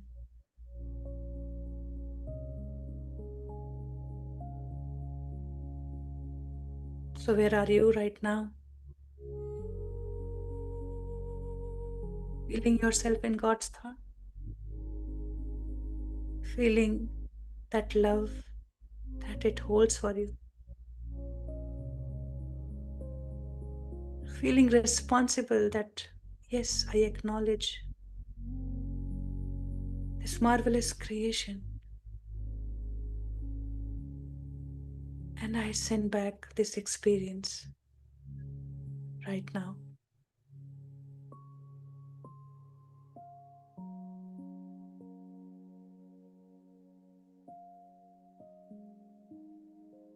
There's no judge outside sitting to punish us.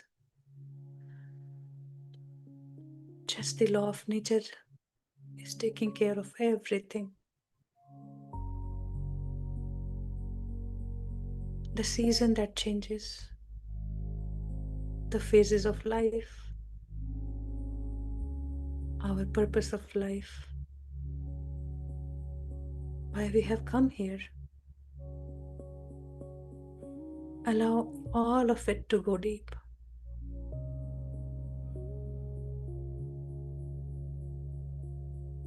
We are experiencing God.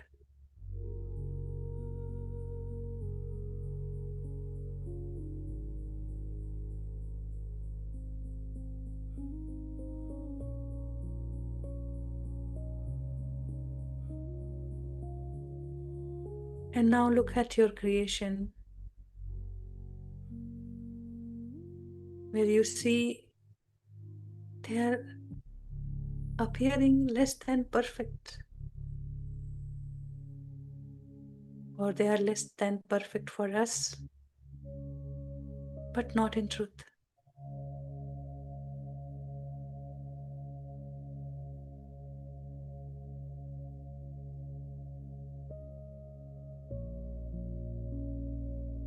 We experience life in timelines, So every experience after experience, we experience the totality of it.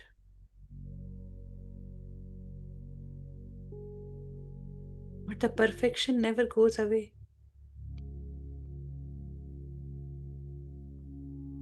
Just like a stammering child, a toddler crawling is perfect at his age. So we are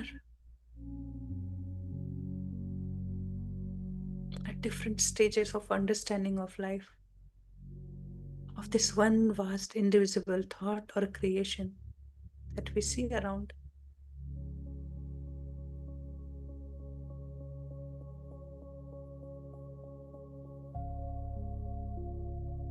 So claim your perfection.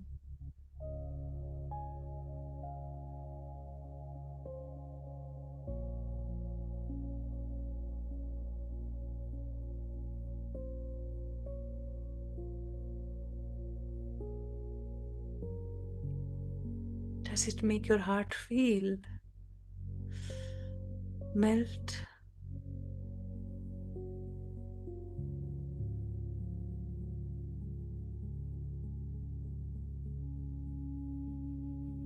Does the illusion lift its veil?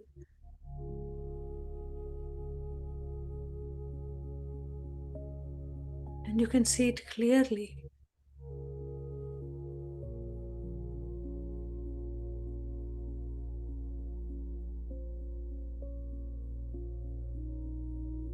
As God sees us without any judgment,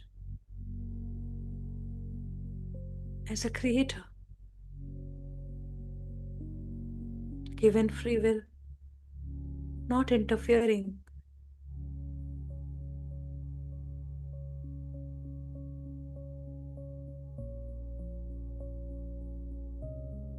Breathe into it. Feel it.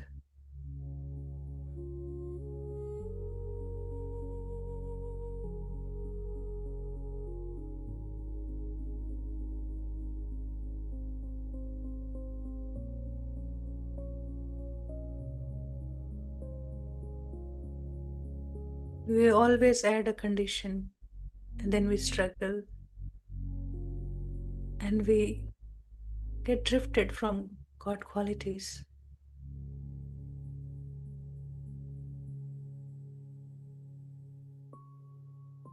But He has no complaint.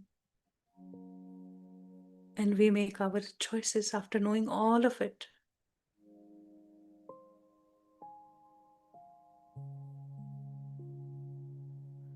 Feeling your heart, be at your heart center all the time. And ask your dear higher self to give your signal. My dear higher self, please give me your signal now.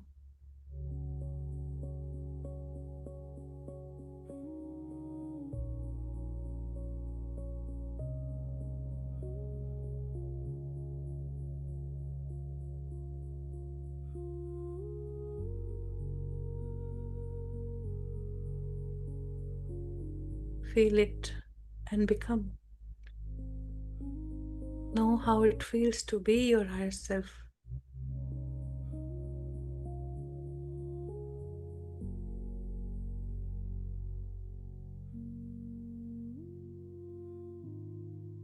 And ask, my dear higher self name, please tell me those thoughts that are not tuned with God's thought that I have been living.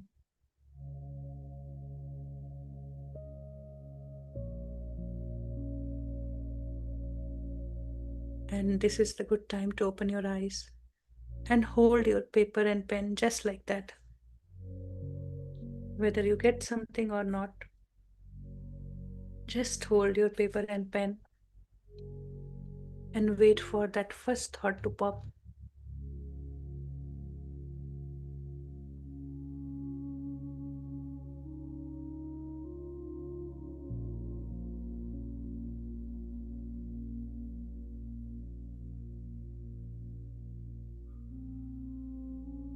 Nobody loves me. Nobody is there to care for me.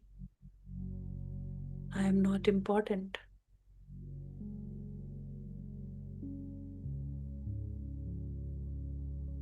I am afraid. I am scared.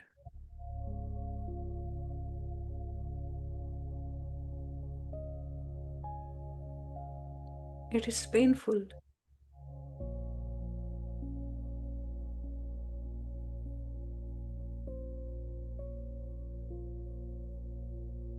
What if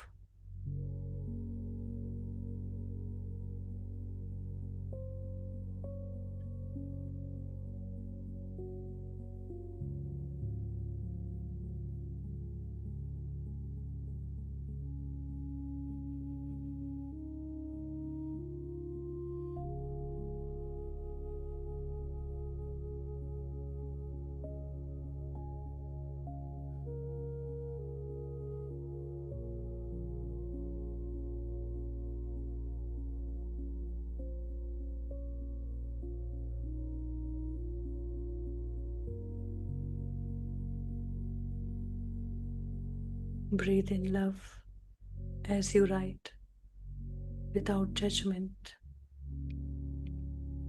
Somebody made me a lesser person.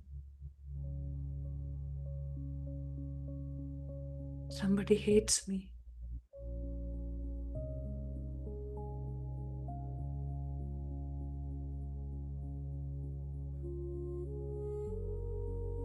These are my experiences.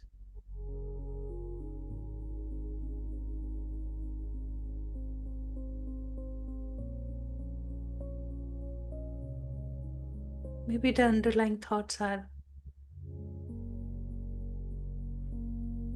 I don't deserve love because.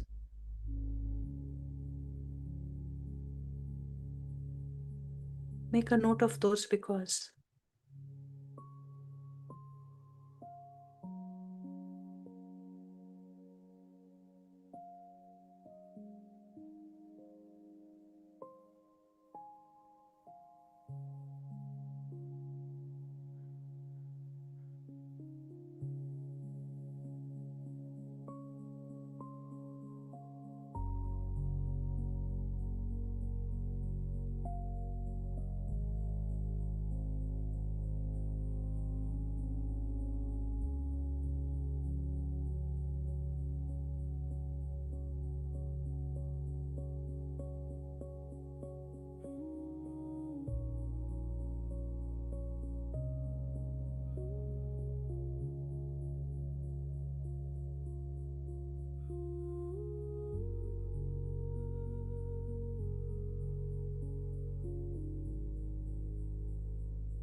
See if any thoughts of lack is coming.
You may continue this list throughout the day, as and when you get, throughout the activity that you do.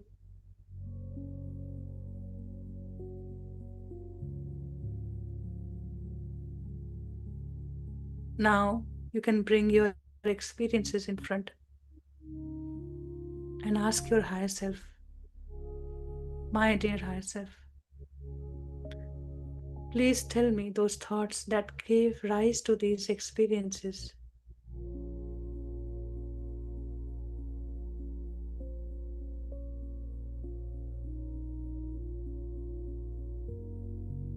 Or just see your creation and write any thoughts that appear in front of it. Any struggle, frustration, anger, loneliness, lack,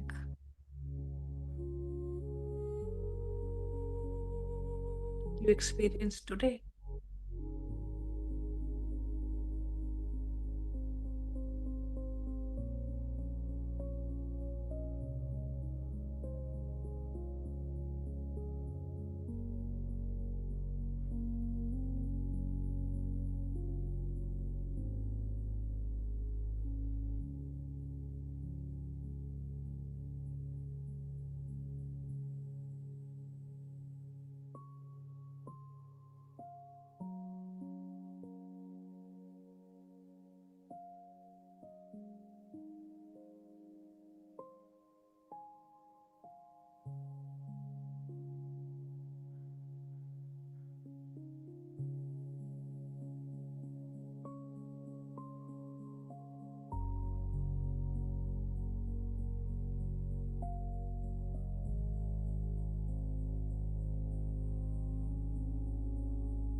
Any pattern that you see in front of you is happening over and over. Write that experience and ask for the thought behind it to your higher self. Maybe work with just one.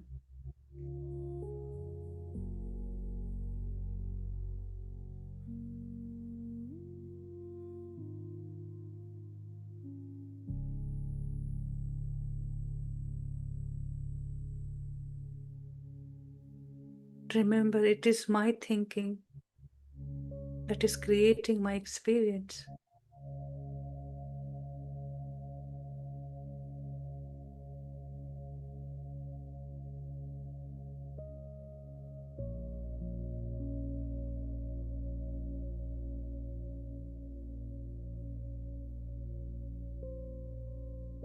Nobody loves me can bring me experience of hatred.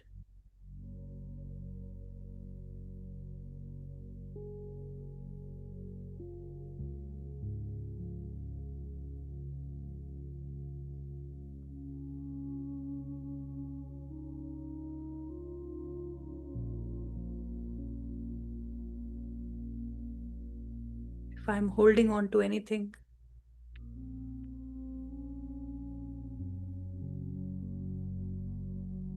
very rigidly,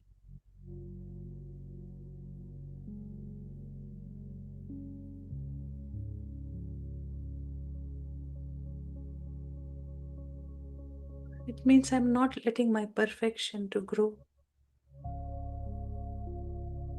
not accepting others' perfection.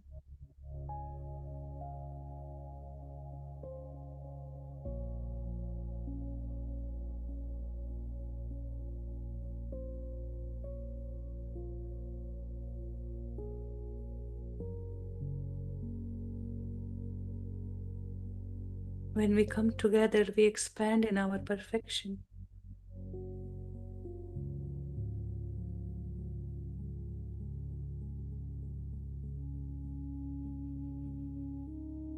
See that flower of life you draw for yourself.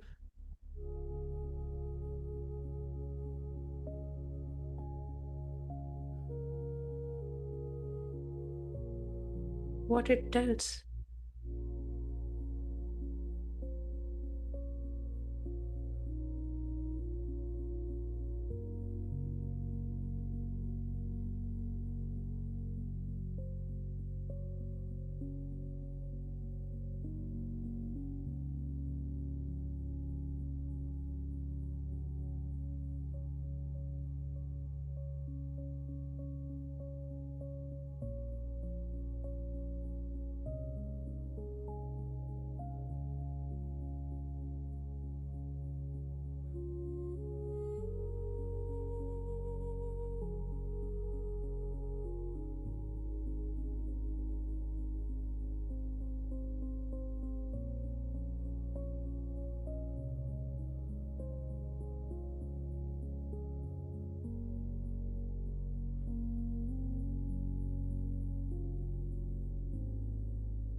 We can keep noting it down. All our likes and dislikes will fall here. If I like to live in pain, I silently enjoy that experience too.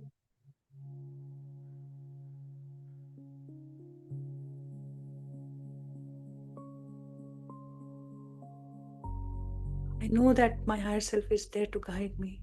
My inner voice will guide me to come out of it. So I start my process today by taking this courage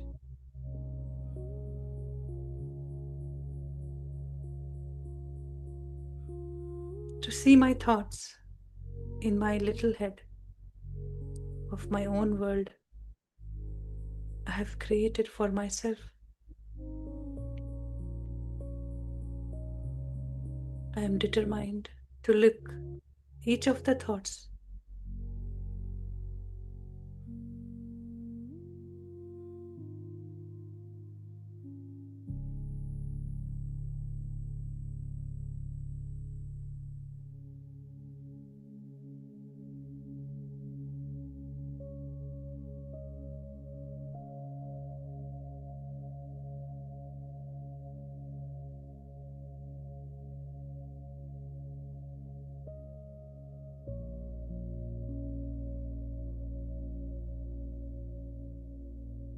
just be non-judgmental.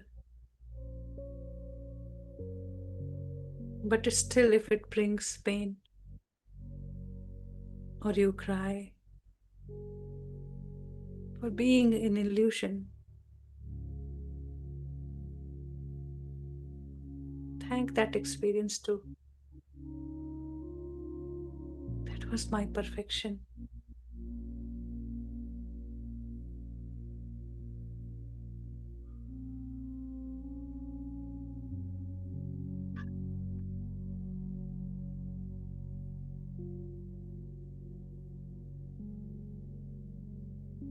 Take this moment and thank your higher self. My dear higher self, I thank you for the guidance today.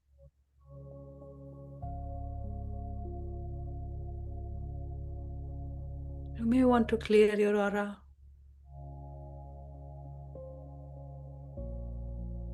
and close,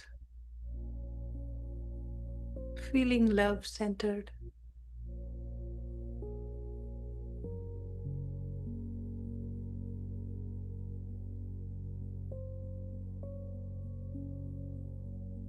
Sending love to all the thoughts that you have written so far. Do not try to correct it right away. Just make a note of it in bullets.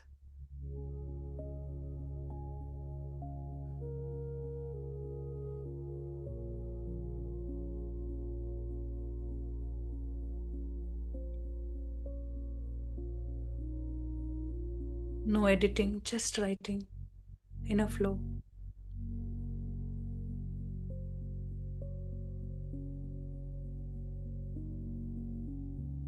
We'll keep doing it throughout the week.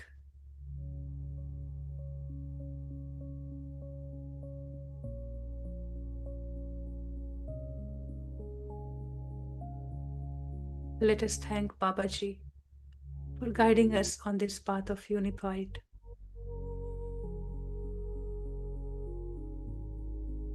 For enlightening us with the course on truth, with the practical guidance that we can experiment and see ourselves what the truth is.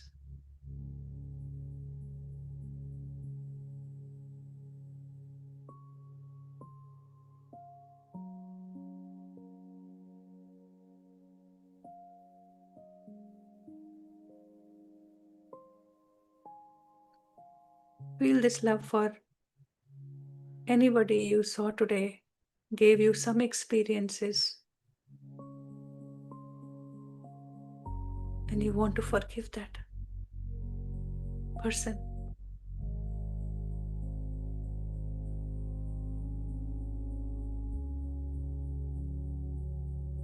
Name of the person, and I send love to you from my heart, knowing that it is impossible for you to infringe on my perfection.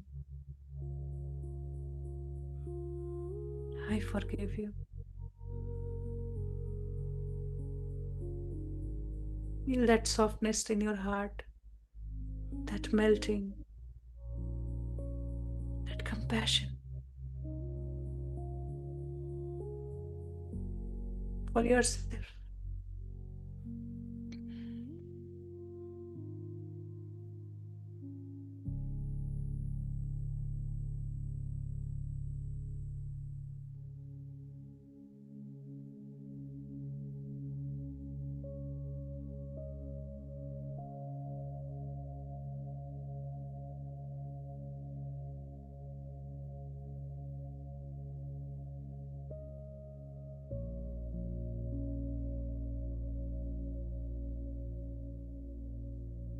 Learning about the creation and all that experiences you are having right now.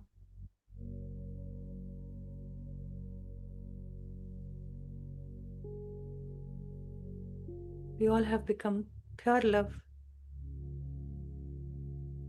So keep radiating it in every corner of the house, to everyone in the family. A person who is not close, but is in your mind. Send love to all, like a blessings.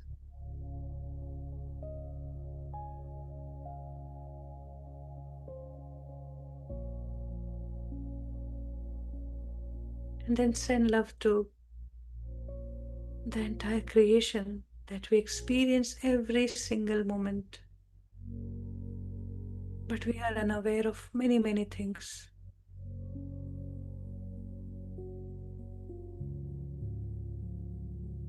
Our only awareness is in our own problems, giving more energy to our problems.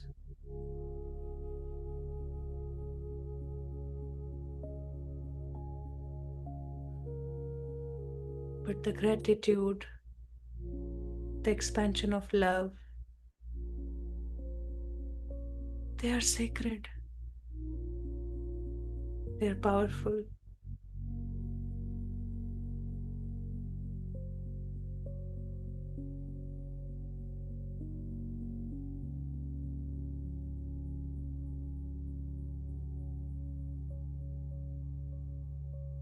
Thank you all. Thanks to all of you today for joining, connecting on this journey of unified.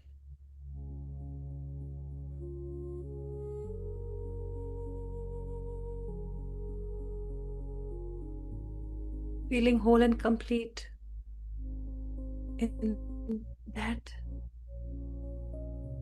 looks not so perfect and not so neat, not so clean. And that is where we send love and accept with compassion.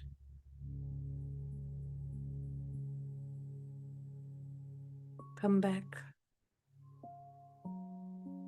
Come back in your wholeness, in your truth.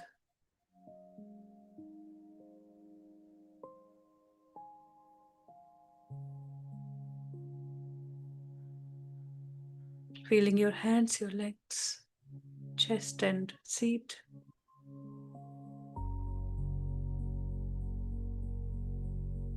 How light your head feels, your shoulder feels.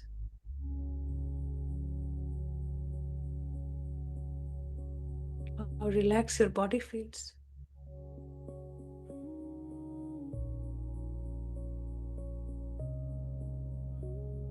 So just be open like this and breathe.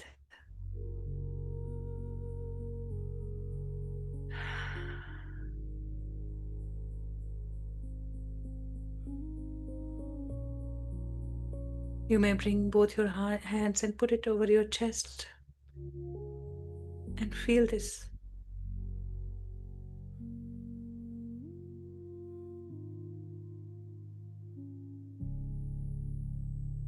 Feel this wholeness.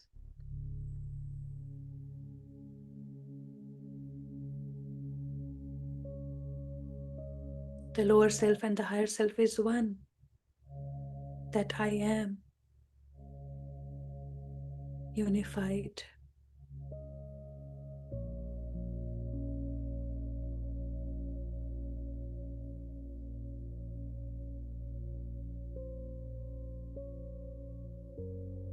I am listening all the time to myself.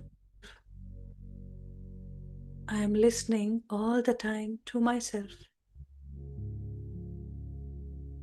I am listening to myself all the time.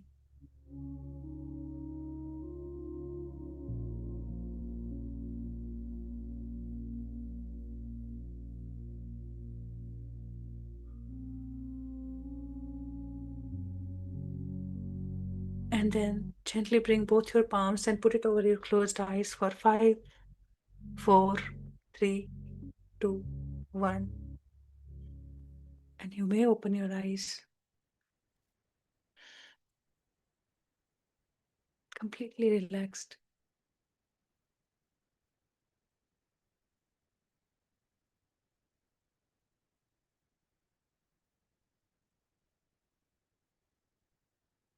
Sip some water and relax further.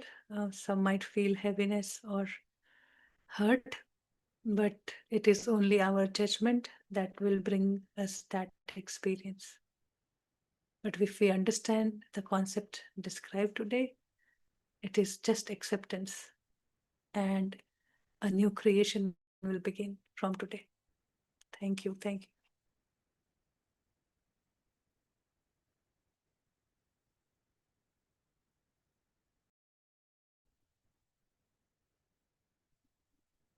Thank you. Thank you, Preeti.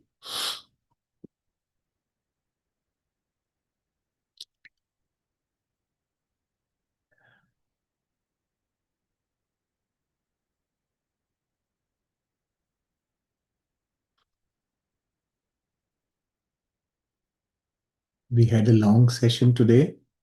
So, but still, if you have any questions or anything you want to share, you are welcome to do that.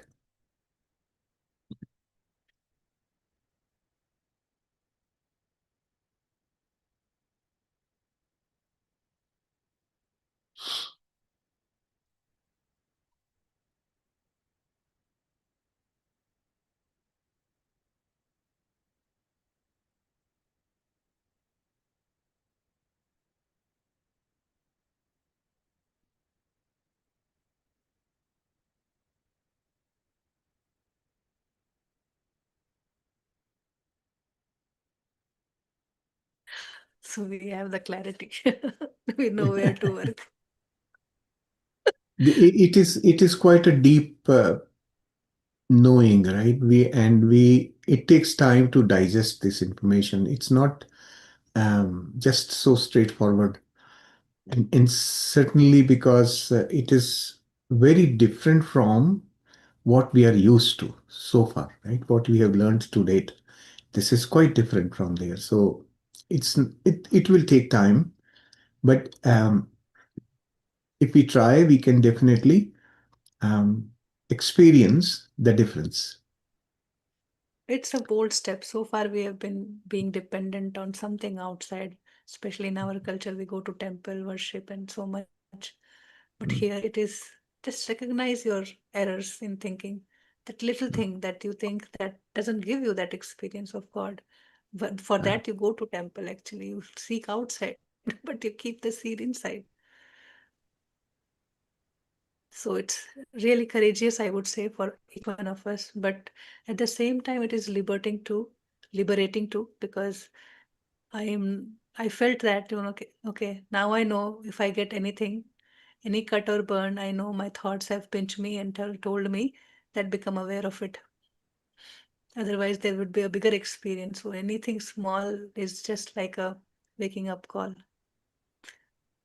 right? So I'm like that clarity, I'm very much happy with myself.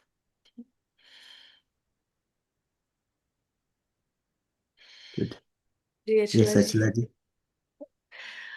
Um, Thank you so much. I felt like today's guidance came at a perfect time from both of you through this chapter. A deeper understanding of this chapter. I had read it with a lot of confusions, and today it clarified 99.9%. I still have one point left. That let it Like, be there for until part three, and you will be surprised that you have all your answers. so I'm going to have patience to hold off till then. Um, but just to bring it out in the open, it is that again, the very, very root, like uh, we are all part of that one thought.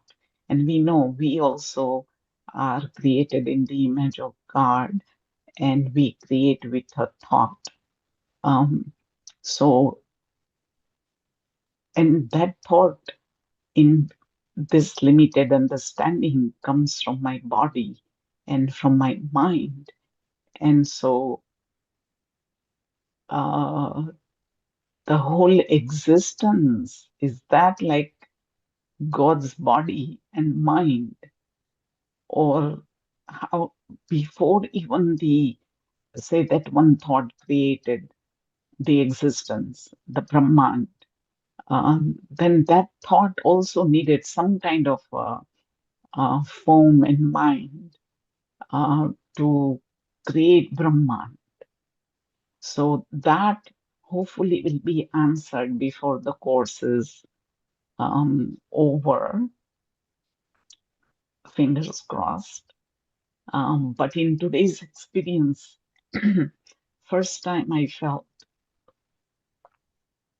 I was very clearly able to see and note down uh, the errored thoughts. And I feel very confident about now with this recipe, how to address it, how to correct it. It's sort of opening a doorway to, like what the sentence you said last, um, listening to, I am listening um, all the time. Um, so that is to me like is a doorway to uh, becoming more and more aware and of each thought. And like you said, catching it and seeing it in wholeness, in its perfection, and correcting my thoughts in on the basis of the qualities, God's qualities, aligning with God's qualities is will be now on the practice, and let's see how and where it takes me. I'm at a very crossroads again, with making some crucial decisions for my upcoming treatments. And I'm inspired to take a risk, and that is my choice. And that is as long as I align with all the God's qualities, I feel very confident. So I very, very much appreciate today's session. Um, deepest gratitude to both of you, to all the mentors, each and every member, participating members, um, actually to the whole existence for these moments, this beautiful, beautiful moments and experiences through this course. Thank you, thank you, thank you, thank you. It gives I bow value, down so to much all of value to, you know, that feeling of vastness, that creation is what you are spreading right now through your words. Mhm. So, since you think that you are on the crossroads, we are always there only. Always we have to make choices. Always in life, right? We will have to make choices. And most of the time, when we make choices, we are doing it unconsciously based on our patterns, right? Our patterns, they drive our choices, right? Now, when we learn more about our creation, our thoughts create our experience, then our process of choosing changes. Choice is a thought, isn't it? yes, yes, So, choice, when you, now we have learned today in this chapter, when I make a choice by becoming one with God's qualities, the experience that this choice will create will be filled with God's qualities, Mhm. Mhm. right? So now you know this. When time comes for you to make your choice, go into your heart space right away. I am unified. I am love. I am light. I am peace. I am joy. I am unified. And from this space, I decide and take a decision. Do not worry about anything else then. No second thought. Yes, You will see how your decision will bring experience that God wants to have through you. yes, yes, yes. And thank you, thank And, you, thank you. and that will be fulfilling. When you know that God is experiencing through me what God really wants, then my purpose is fulfilled, right? Yes, I'm set free. Mission accomplished. Mission accomplished, right? That, in your words, is choiceless choice. Yes, yes, yes. Oh, Understand this.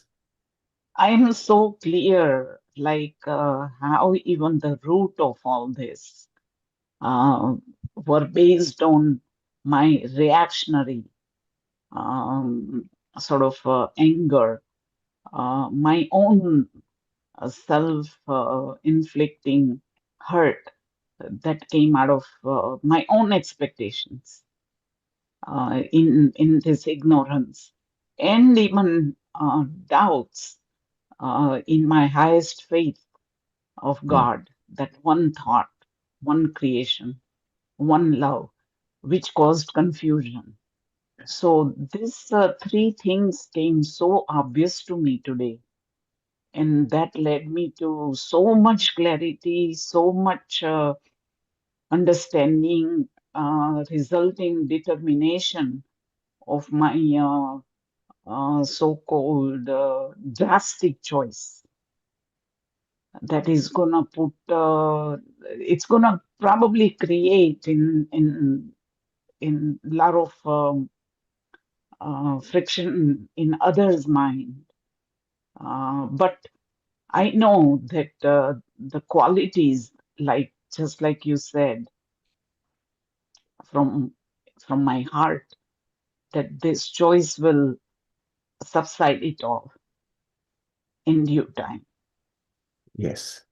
The When we make the choice from the heart space, how is it so different? When you align with God's qualities and make a choice, what happens internally is that your conflicting thoughts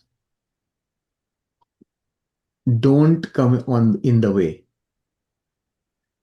From the heart space, contradictions are not there. It's all one, right? So your choice will actually manifest because it's in Yes, perfect alignment, right? And that will be yes. the experience. So know that I can give you an example for myself. So in 2019, I was diagnosed with pancreatic cancer. Okay. So at that time, I was just a very beginner in spirituality in the sense that I had started focusing back on myself. Then, as normally somebody would be, I went through the surgery as the doctors here in Canada. We are in the system actually. You just go to the hospital, they take care of everything from there. So, but of course, at critical points, they ask for our choice also, right? They ask us, Yes. "This is what we want to do. Do you agree or you don't? Whatever." So I went through the surgery with my with of course my consent for the surgery, and I didn't I was really not knowledgeable enough to understand the repercussions. I Mm-mm. literally, I had no idea. It's medical system, right? I don't really know much. But I, I just have always been a follower of my intuition. So my Mm-mm. intuition said, go through it. I said, okay, I'm going through it. Now, after that, what happened? After the surgery, the normal line of treatment is prescribed, right? You have to have chemotherapy for such a period of time. And in this case, in my case, they prescribed 24 chemotherapy sessions I will have to go through. Right from day one, I said I personally did not want to have chemotherapy at all. Personally, I didn't want it. But my children, they blackmailed me into agreeing to chemotherapy because they not even 1 year ago, they lost their mother, and now they were stuck to me that we don't want to lose you. Mm-mm. So they blackmailed me into agreeing. I said, okay. So you see, agreeing with an inner conflict, what happens then? If I had my first session of chemotherapy, I had such a horrible reaction that I had to get admitted to the hospital within a day Mm-mm. of chemotherapy. Mm-mm. I came back. I said, well, okay, this probably is something. Let me um, talk to the doctor. So I talked to an oncologist and he said, well, okay, we will try and reduce because I was feeling really horrible. So he said, okay, I will Mm, try and reduce your dosage a little bit. And then we went through the second session. This time again, I had to get admitted. mm, This was just after a week. And this, at the end of that thing, my children, they both saw what I was going through. And I said, well, I'm done. I have agreed because you wanted me to. I do not want to go through it anymore. So mm, I told them, done, finished, no more chemotherapy. My oncologist was very surprised and very upset, and he did his whatever he wanted to convince me. And I said, mm, no, instead of experiencing this again and again, I would rather leave the body. mm. I don't want to die 24 times. I would rather die Yes. once. Okay. That was what I told the oncologist. And I said, well, I have decided I will not have any more chemotherapy sessions. So after that, and our discussion was about as to what is the probability of my survival, either case, right? If I go through chemotherapy, then versus if I don't go through chemotherapy. Mm, So if I go through chemotherapy, 50%. mm, And if I go through chemotherapy, my chances of survival after 5 years is 25%. mm, I said, is that all the difference? Statistical. This is statistical. I said, is that all the difference? I am within the first 20%. I have no problem. I'm not going through it. mm, I decided that, and you see now it's 7 years, more than 7 years, and I'm still sitting. Actually, I'm healthy. After 3 years, so they do follow-ups. After 3 years of my surgery, they said, well, you are cancer-free now. Right? And after that, they stopped doing my CAT scan, none of those things. That's how it went for me Wonderful. because I was aligned internally. My subconscious and Mm, conscious were aligned. I make a choice, and that choice wasn't difficult for me to make at all. It came naturally to me. mm, This is how your intuition guides you, mhm, right? I had no fear. So my inner alignment was the real driver. mm, That was the asset. So when you make your choice from the heart, you will have total perfect alignment with Him. Then manifestation is the truth. You will manifest the experience. The key is inner alignment. mm. Okay, so this is why I mentioned to you that when you think you are on the crossroad, easiest thing for you now is to go back to your heart space and make decision from there, and then don't even think about it again. Yes, yes. And today I got that because tomorrow uh, um, it's all starting and everything is prepared. Um, all the appointments are set, everything. But I I feel very strongly because suddenly it came to me that the difference, like you said, between 20 and 25%. Mine is like 96 and 9%. So that difference is not much to me from the beginning, but like getting involved with the worldly opinions and the influence. This was all set up now, but I'm just, I've decided and I feel very, very strong. So I'm going to reset it all to cancel. And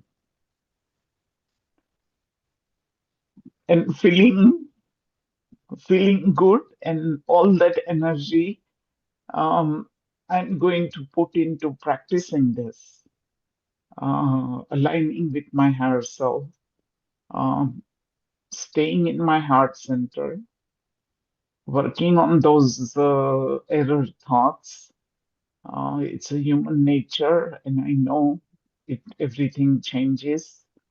So it will come and go, but as long as I'm sharpening every day with the routine uh, of aligning with my higher self, um, I'm ready to be unified, and I am unified, actually, I feel. Yes. So still, once again, you need to make your choice and not copy my choice or anyone else's for that matter, Absolutely, right? yes. Yeah. Yes, You have to make absolutely. your choice and your Yes, choice as you are driven from within. And knowing fully well that whatever be the consequence of my choice, I'm ready for it, yes. right? But there Yep. is That an that alarm when you confidence. shared, you used Hmm. the word, I'm going to take a risk. So that's Hmm. alarming, okay? So that is coming from within that It you is still need to it is resolve. not a risk. Hmm. You need to resolve It's that. not a risk. You are absolutely right, and thank you for catching that. Unconsciously, we speak these words, which speaks. It's from Higher subconscious, self speaks actually. much louder through that. Hmm. No, you have some kind of Yes. fear that you need to work on, and it will happen. Just give it a fair look. Clear your aura many times. Write down your thoughts and what your projection comes with the procedure. What are you afraid of? And let things become clear in front of you, and then Yes, feel that presence of what Hmm. inside is guiding you toward which path. So yes. the medical system is doing good at their end. I have Very no good. criticism. Yes. Yeah. And then again, I have a choice where I want to go from Mhm. here. So I have Hmm. that clarity. And the decision needs to come from the space of love and not from fear, That's the Yes, key. right? Yeah. yes, Very important. yes. Thank you so much from my heart. Wish you the best. Wish you the best. Thank, Wish you the thank best. you. Thank you, HLZ. I'll take a leave. Thank you. Thank you. Let's hear Ajay ji. Atmabandan, Shailesh, Preeti, and all the masters. And Achalaji, for you, it is a lab now. It is easy to discuss. It sounds very nice, but when you make a decision and you have to stand by it, it requires a lot of courage. And we are with you emotionally, whatever it supports it can provide. Remember that we are all with you all the time. Hmm. Thank you. Yeah, because I was just thinking, because when we are creating, actually we are superimposing like my likes, dislikes, my manners, my identity, my perception on the things which is created already by the Lord. So that is the hardware. So I have now downloaded my app from my perceptions, my dislikes, my likes, my interpretation of things. So I'm superimposing it on the God's creation, and I'm expecting. So that's why the hardware is the same place, maybe wherever somebody is there, or in the family also, the hardware is the same, but the software is totally different. Same thing. Somebody perceives it as a threat, somebody sees it as an opportunity. So this is where the alignment comes into the picture. Salishji, you rightly told. As long as you are in the mind space, you cannot, but you are driven by your likes and dislikes, because that's how it is. Because you have been brought up, the society is also pushes you to that line. Because the measure of success, the measure of people's perception as totally defined, so you have to fall into the line, otherwise you are out. That is one. Second is also, I feel also the words we use. Before thought usually comes with words, then into action. And the words are very powerful in the sense that, because when we say banana, we know what is a banana is. But when I'm saying, I like it, so where from like is coming? How you define it? How it's very subjective, it's psychological. So that's why I think we divide the world. We expect things to gain from outside, where it may not provide anything. It doesn't carry it, but then we superimpose it and we expect that it will give me something which it doesn't carry, like a house. We said, okay, if I get that house, I will be happy. But the same house in 40 degrees, Shailesh living in Canada, will find is a pain. Yes. For me, if I think of Canada minus 30 degrees, now I said Dubai is a heaven. So that this thing is the same. So the God's world actually is very neutral,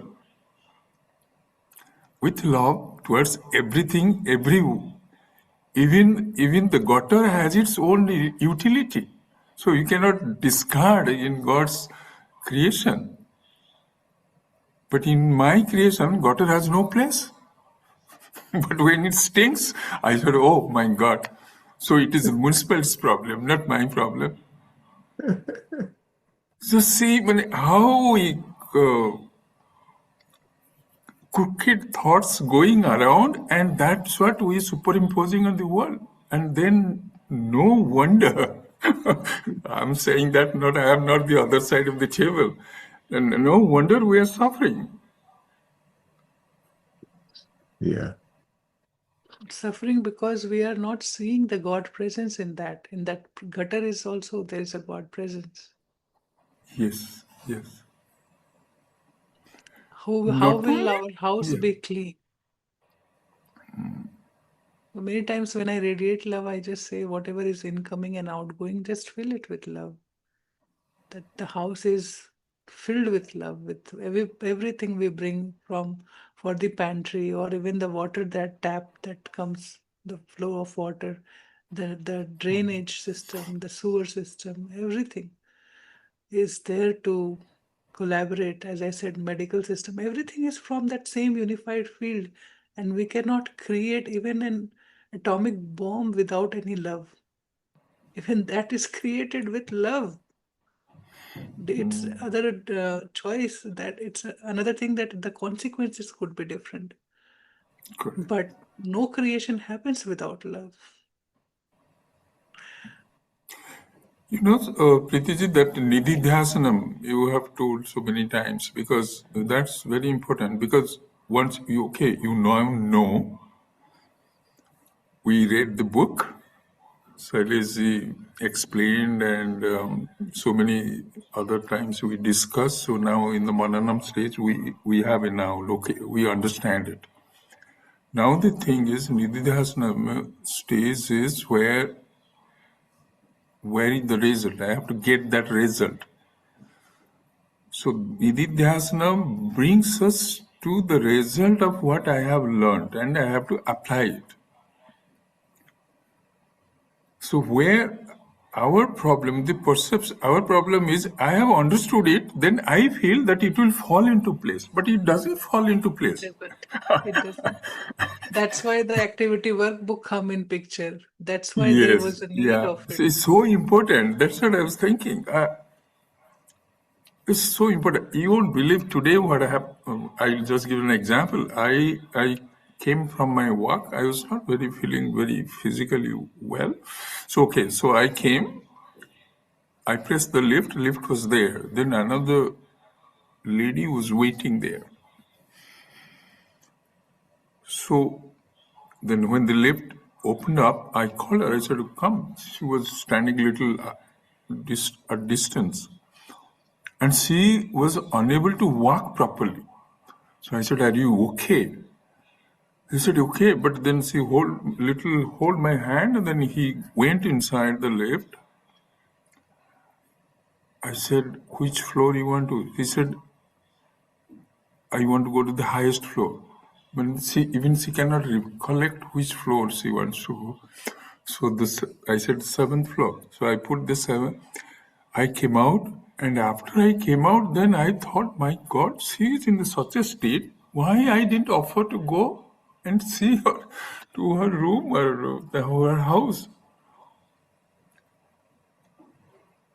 And when I was walking, I was spreading love, giving love to the plants, to the pigeons, to people who were running. And I was just thinking, it's so selective. Why you didn't She was come? drawn from that love only. Sunanda told me that because if you didn't feel like doing it, perhaps that is how it is. Okay, but then I was just thinking, why I should have offered to just see her off, maybe. You can still do, and you can still send love. You did your best Yeah. that you asked her to where you want to go, and you make her reach there to that point. She didn't even clearly answer you where. Preeti, you are love personified. You can see love in everything. When she said highest, I thought, okay, highest means upar kya? Yeah, possibly also. No, she was not in a good shape, but yeah. No, life is always a challenge, and Then life is no more struggle, and we are made to live in heaven. The key is with us now, and everybody has the key, but everybody Yeah. wants to put it aside in the pocket. I will not take it out. Yeah, No, this is I would suggest that whenever this kind of thought comes that I should have done something different, that is coming from the mind. You actually acted from your heart. You did the action from the heart because there was no questioning. yeah. And now your mind is questioning what you did because it didn't come from the mind. So mind is saying, I am left out. What's happening?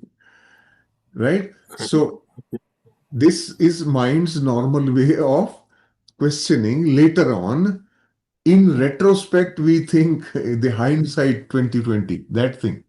Okay. So avoid that. Once you have gone with the decision from the heart, no looking back, just go. So, And Levji, I And don't know anytime you can feel hats love, off to send you, love. how you get that clarity. That one sentence cleared the whole thing. Oh my God. Yeah. That love is really confusing because we apply our head there. That love is unified field where all exists, everything all together.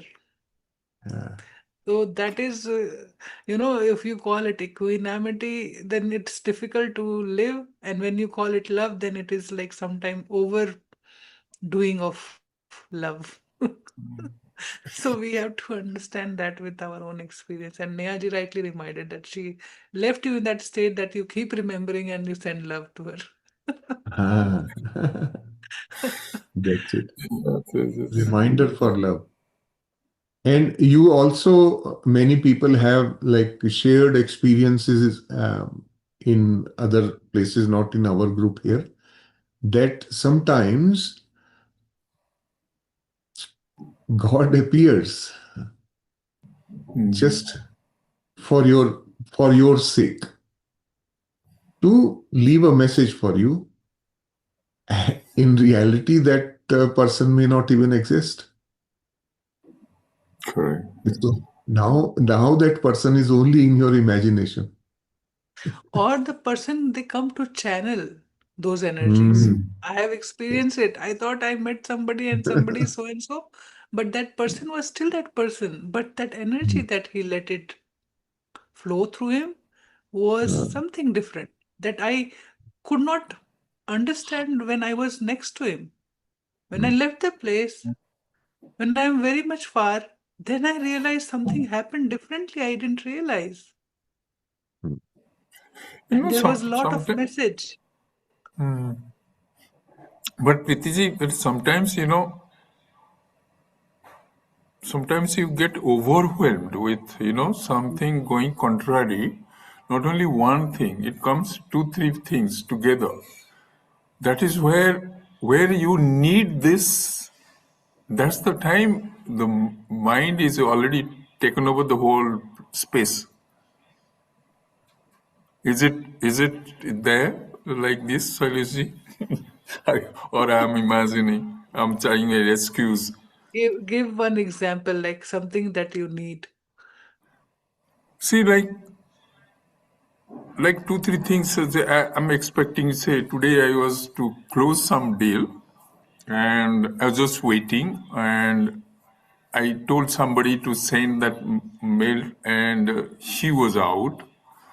And the other fellow, he's saying, I'm going on holiday, so it doesn't come within 1 hour. So a deal is off. And then I was in discussion with a guy from London. So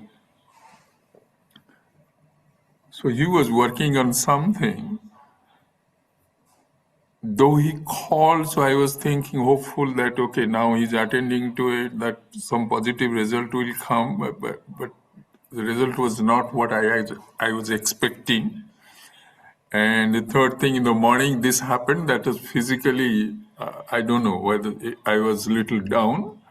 So all the three things when it comes together. So I worked totally from home today. I didn't go to office. So Sunanda told me, that, are you not going to office? I said, no, I prefer to work from home today.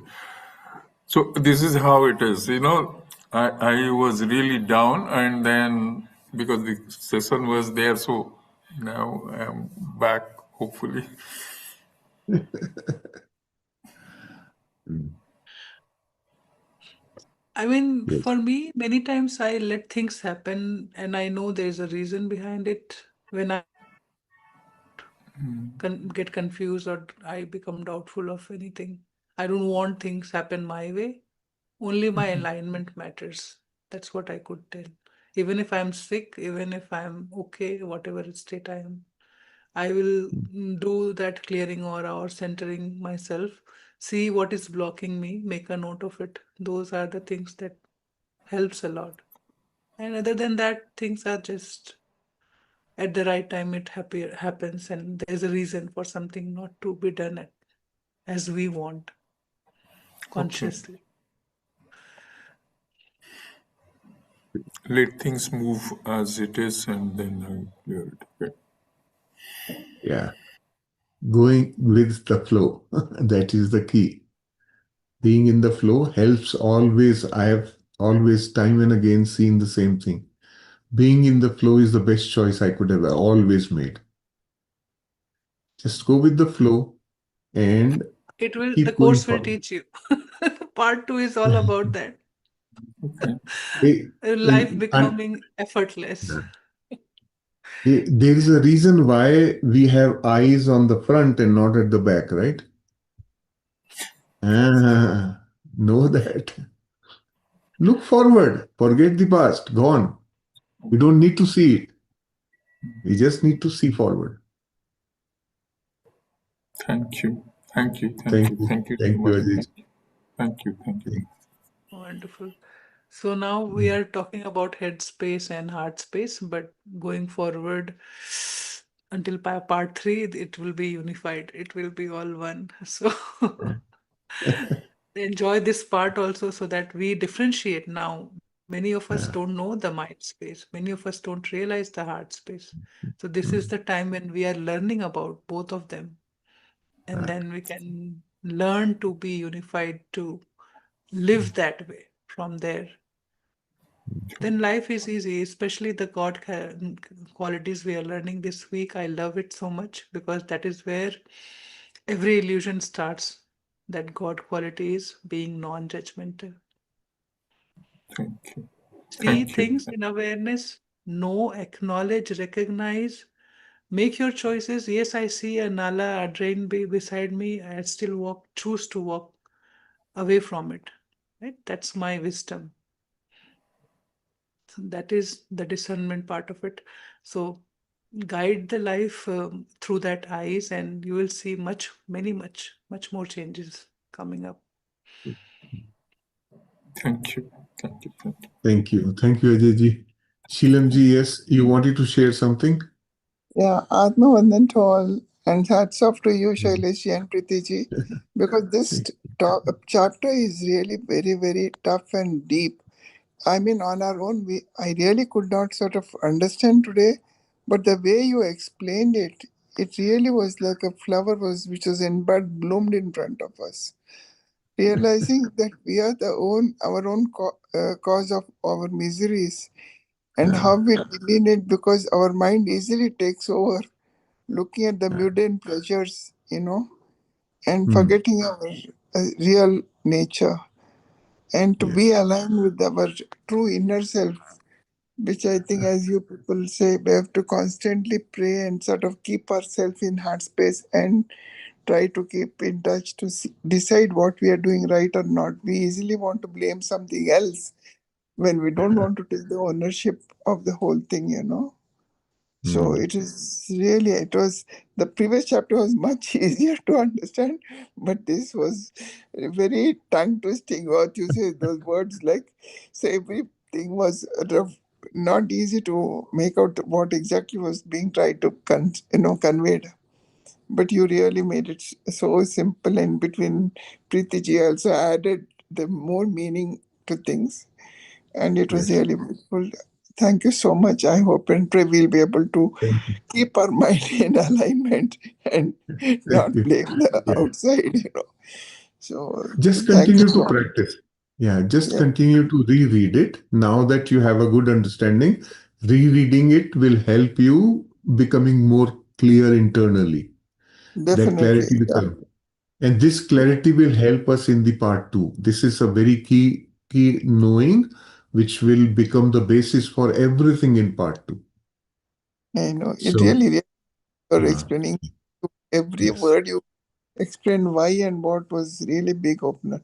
I couldn't Yeah. understand. I've been trying to read from morning, and I said, why Mm. I'm not understanding anything of this chapter. So thank you. Yeah. Thank you. I want to express my gratitude. And it Thank is you. wonderful to hear everybody's contribution of how it looks. Like, thank you.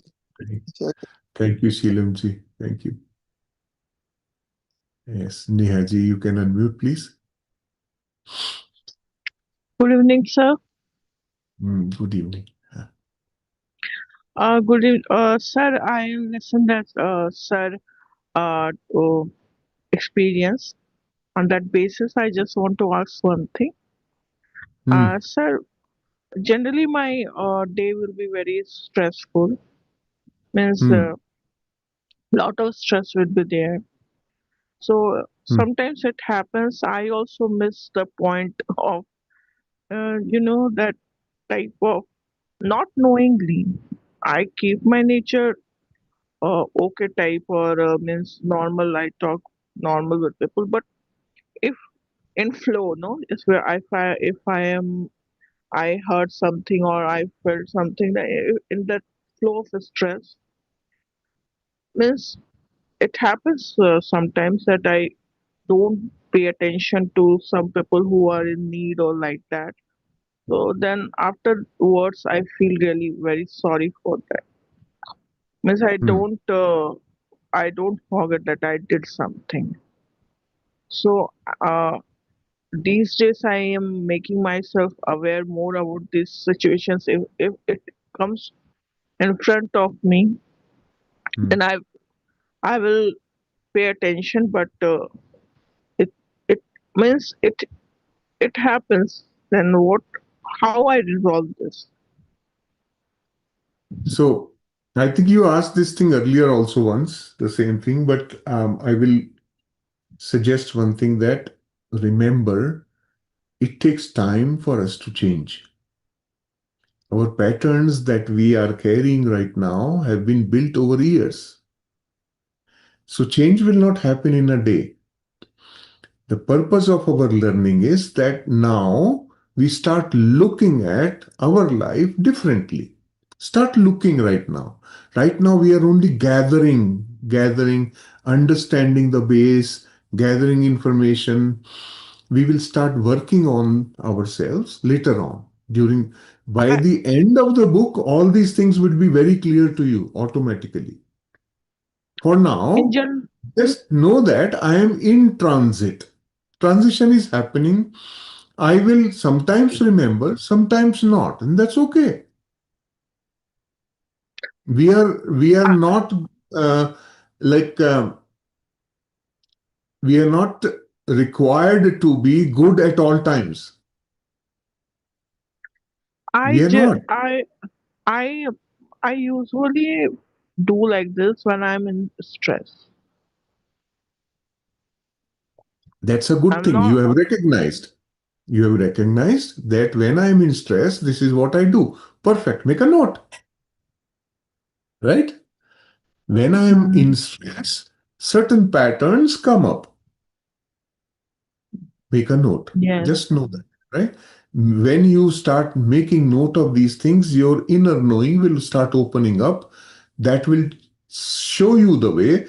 Later during future chapters, we will be working on techniques. How do you deal with it? How do you correct it? If you want to make a change, how will you be able to make a change? We will learn. I can assure you that. We will thank learn. you, sir. Thank you. Be patient. Be patient with yourself also.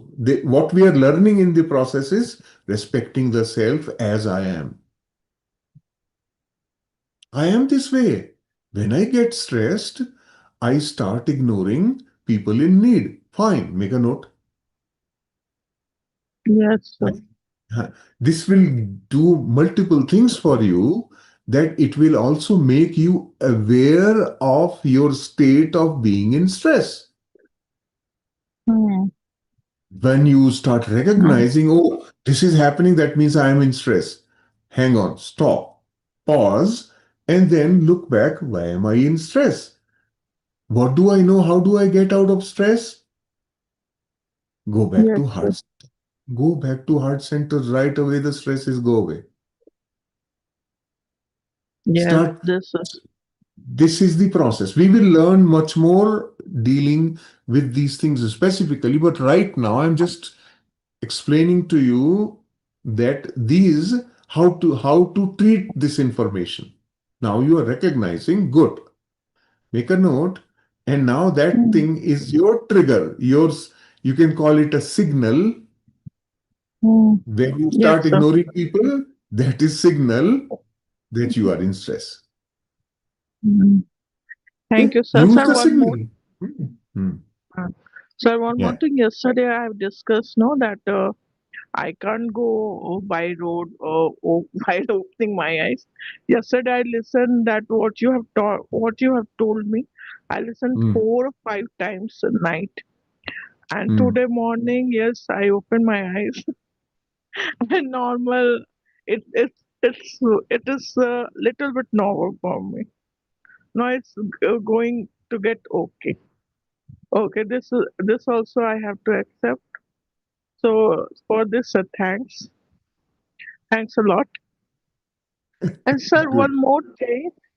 Hmm. one more thing I want to ask that Hmm. uh, is in this book now that we are the creation of one thought, that we are doing puja of Ma Saraswati for knowledge, Hmm. especially for knowledge. Hmm. Then Ma Lakshmi for especially for wealth. Then Hmm. these are also the part of one thought Hmm. Of course. embedded in our culture. So that Yes. these Correct. goddess, Ah. so that Very good. if I we are like it. inclining if we are Ah. inclined with this goddess, then we are welcoming these thoughts in our life, which are the true Okay. nature of God. Yeah. This is a In this, common understanding. Yeah. Yeah. Okay. Yeah. yeah, no, so I thought this is the way. I think uh, Huh. our ancestors has done graphic designing of Ma Saraswati and Lakshmi, but this was the thought. Initial thought was this: to welcome Any, uh, to welcome nature of God in our life, thoughts of God. You can Not really. Yeah. So the concept of God itself is not ancient. not ancient or this Yeah. the The this concept of God was introduced much later. So know that our understanding of the word God is just a concept. yes. Okay. If Now, we want from universe these thought means the give thoughts are hmm, if we want these things from universe, no, then these are the goddess. While praising this goddess, we can welcome this in our life. there we make a mistake. Oh, By praising, you will not get anything.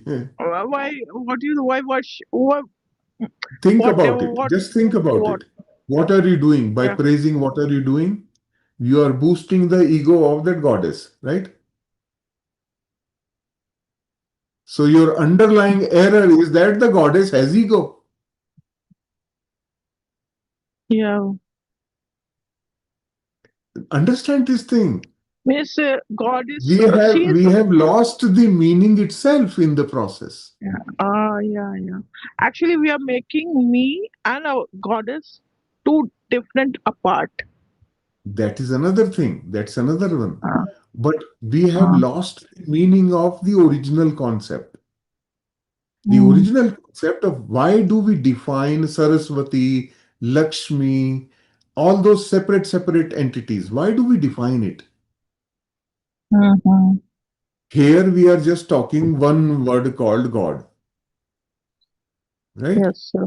And we say God has all these qualities which mind cannot comprehend. So our system traditionally was divide the qualities into, okay, these are the qualities related to knowledge and learning.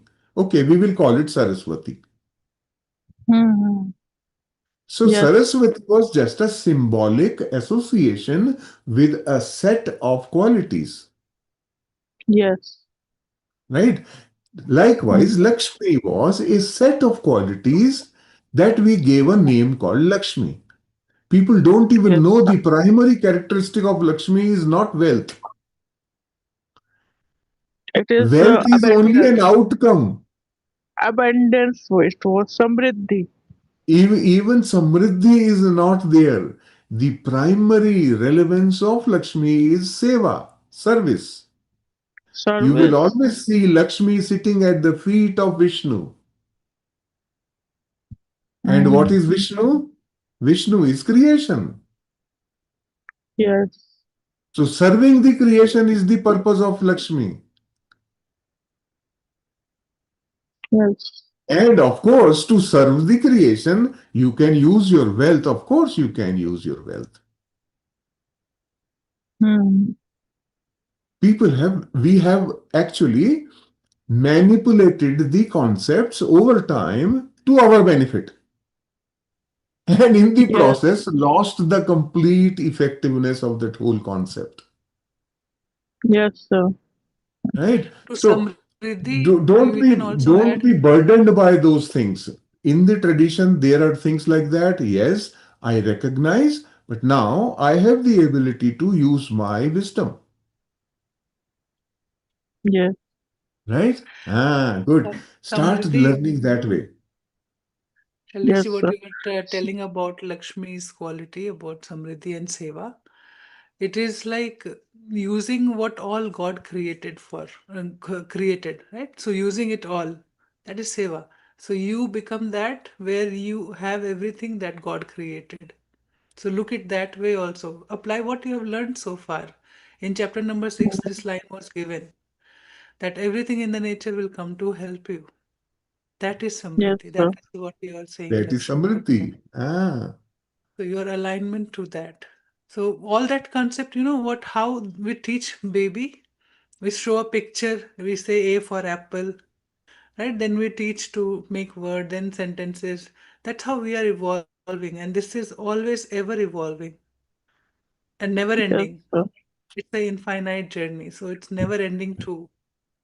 So just do not jump on the conclusion what you learned yesterday, and it's not going anywhere else. With this wisdom, I'm watching Mahadev and I'm seeing, oh, yesterday Parvati is saying that I made a mistake in my thinking and I now corrected it. So it is sinking as the right knowledge is inside. I'm able to filter Hmm. it out, what is shown there. But Yes, everybody sir. has their own perception. They see it from those eyes. But when you have the Mm, right wisdom, you will see things as they are with Yes, truth. sir. You will receive mm, the message which is there already present. It is there for mm, a reason, and Yes. not just for entertainment. There is a reason behind it, and that there is a reason why you get attracted or connected with such things. Start getting Hmm. those messages. Like we said, after now, you go out in the nature and see it with that completeness that the exercise that we did for watching that sunset, that God presence, that you, that creation, and that feeling inside. That is the feeling of experiencing God. And then we created religion. Think about it. Out of one thought that created the creation, and we made compartments in it. mm, Achalaji said very beautifully, and that is where it I came into my head, that one creation, one thought, we are all one. In that oneness, we create our heads to fulfill what we want to fulfill, what we want to experience. But we all remember that one. Yes. Yes, ma'am. But But I one just more thing. like, Nehaji, I like the way you think. It's very good. You are questioning the tradition with respect, though, right? Which is a beautiful thing. We we just don't discard everything. We just first of all know what is there. Have I understood in the right perspective? And then learn from there and grow. That's Yes, it. sir. Yeah. Sir, one more thing. I Hmm. can I ask? Sure. Sir, sir, I'm very much linked to Lord Shiva. I like Hmm. the way Hmm. of his passion because I love the way passion he's having. Is a yogi. He means some energetic type of god. Hmm. So I like that Natraj position. So he is Your he is a descri- six. Sir, he your is six description is very Very So cute. Yes. he is a god with 6 apps. Good. Very good. Uh, Well, so I like him. Means he's my I always love to worship him or whatever. Not I'm not going to temple for doing anything, but uh, he's my heart. So, hmm, sir, when Shiva do Tandav, hmm, huh? And it's reason they tell general people used to tell because of third eye open, or he's the god for destruction. People used to say it's destruction, but from my point of view, it is change. hmm, He's doing change, hmm, and so sir, so anger or third eye opening, whatever it is, hmm, for the purpose of change is also hmm. the nature of God. Yes, but you always remember you look at your perception, not others' perception. You said whatever others say. You said one thing about your perception, what you feel about Shiva. That's what matters, nothing else. And having all Not that Ah, no understanding, what no you not have today, no others, not others perception. I hmm. my, this is my thinking that then just to be there and you evolve your thinking, now Ah, you have the if entirety of the if if we knowledge. use if Lord Shiva use third eye opening, or we can say anger, for the purpose of change hmm, in complete cosmos, hmm. then this is also the uh, God's nature, God thought. Yes. If we are utilizing Yeah. our anger But why you for have to some connect it with purpose, third eye? Did you open your Yeah. third eye to make change in your life?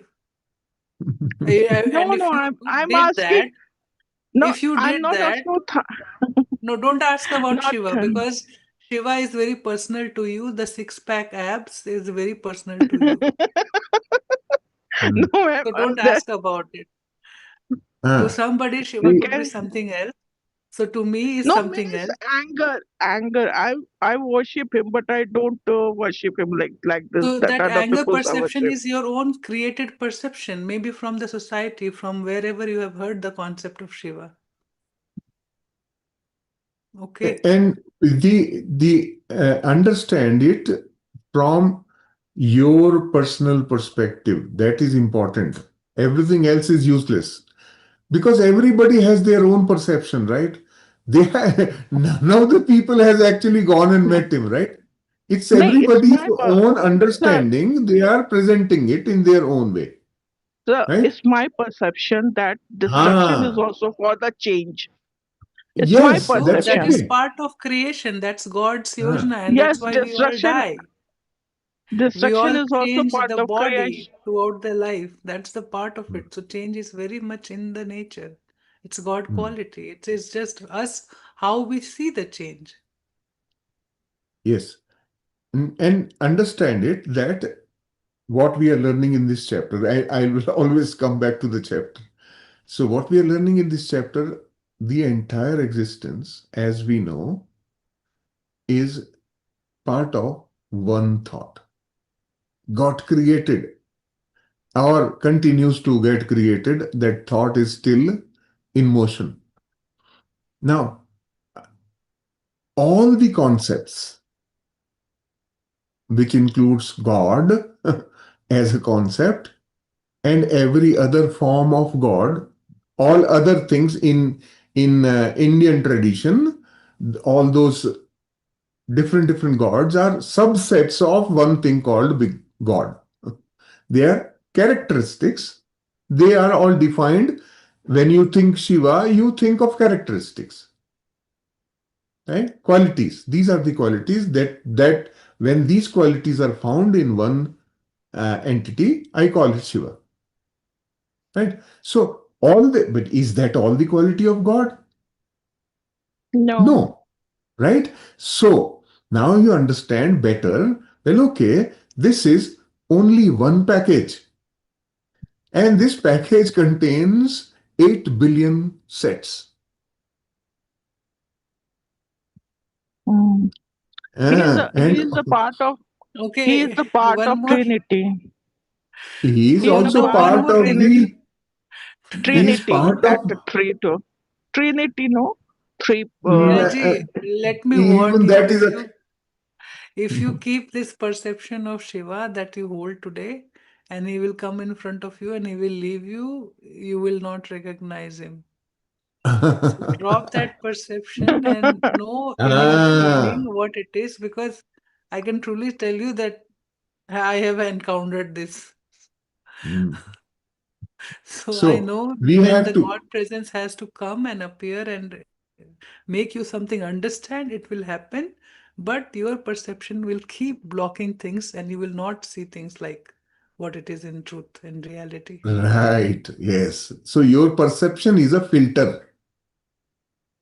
Preeti is very giving you a very important hint. All our I'm saying, perceptions, all our perceptions are filters. Your this is part of your belief system. What you are explaining, this is one of your uh, beliefs. yeah, I'm actually So I'm drop speaking that from my Trinity, beliefs. drop all that deity picture अभी तक जो भी बनाया है, it was Yes. there for a reason, purpose, and now Uh, understand the very much truth that Shailaja is trying to explain you, that God resembles all these qualities. Such and such quality we name this, such and such quality we name this. So take any God forms and you give the qualities, you will see some of them, and someone are very specialized in something.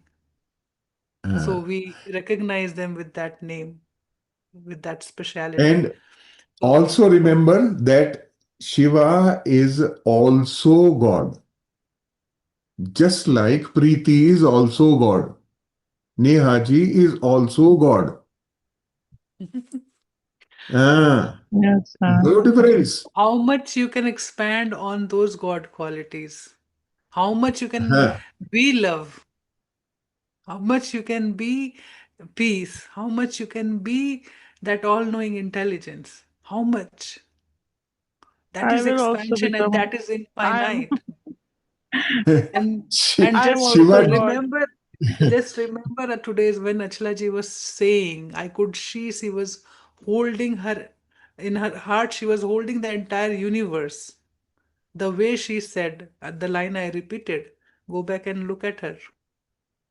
It filled my eyes with tears that there are people walking on earth like this, with such a beautiful heart. They recognize the creation, they hold it in their heart.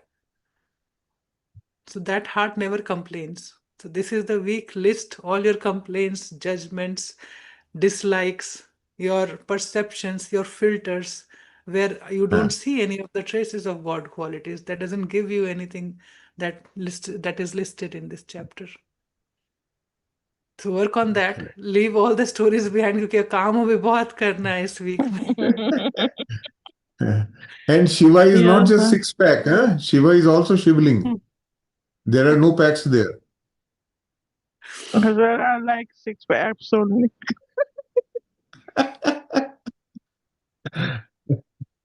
Good, very good. So expand your thinking. All I'm saying is um, review your own beliefs, review them.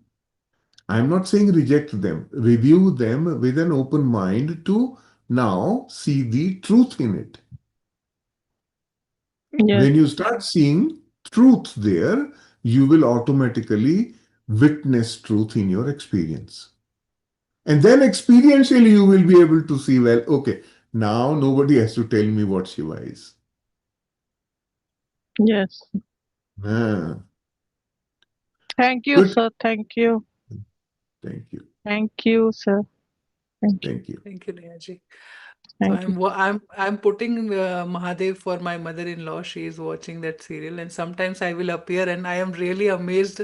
The moment I appear, there's some dialogue, and I remember because yesterday one more dialogue came, and when it was told to Parvati that she has not, she has forgotten her Adi Shakti roop, and because in being in human form, she is living in misery and pain.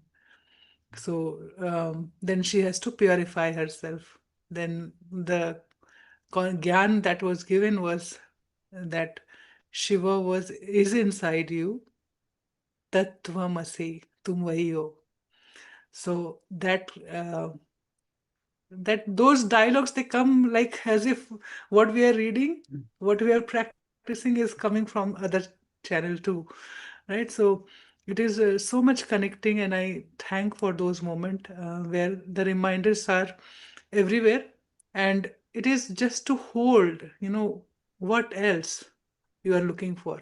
Nothing. It's everything is inside you. Everything will take you back to you. And now in this, it's as if unified is truly purely new, where Yeah. it says you are whole and complete. Never before it is said like that. So hold this in your thought. And I saw her correcting her thought and fixing her worries, and things changed for her in that moment only. So that is what we are going through right now. Everybody is going through. Not a small task, not a fantasy. It's a real work, difficult too initially, but once we start practicing it, it will happen. No worries.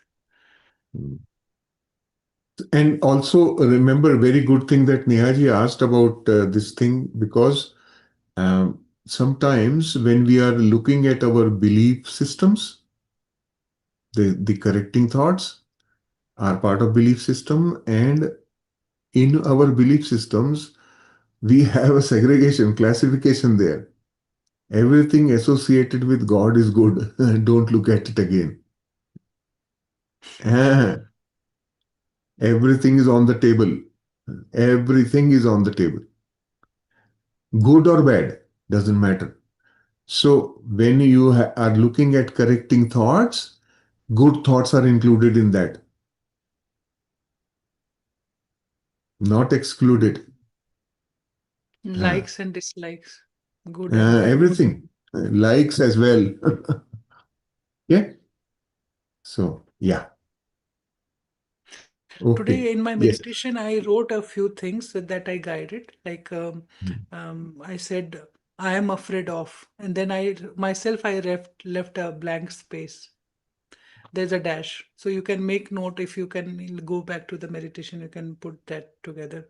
I'm afraid of, I'm scared of, what if it is painful, why somebody is hurting me, those kind of events that what am I holding to. These are the fill in the blanks that you would like to do yourself. I don't deserve love. And then there is one more. What am I holding to? Dash, right? So likes and dislikes, all that you can make a compartment and do a bullet, not a flowing paragraph. Do a bullet, then it will be useful next time. Later, you can categorize it. What kind of thought, where does it fit? Is it love, relationship? Is it something else, like lack or samriddhi or judgment or anything like that? So that later on we can categorize. But this week, just write as much as you can see.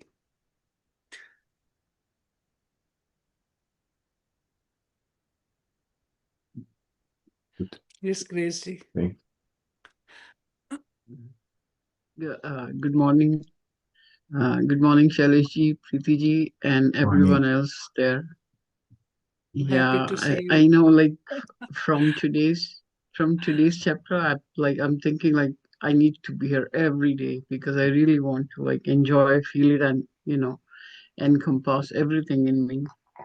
So when you were explaining the chapter, I was thinking, like uh, like like you were giving the example, like when we have to make something like for cooking or eating, we think about it. So we think about it, and then we take the action, and our thought becomes the reality when we actually cook it and when we enjoy it, right?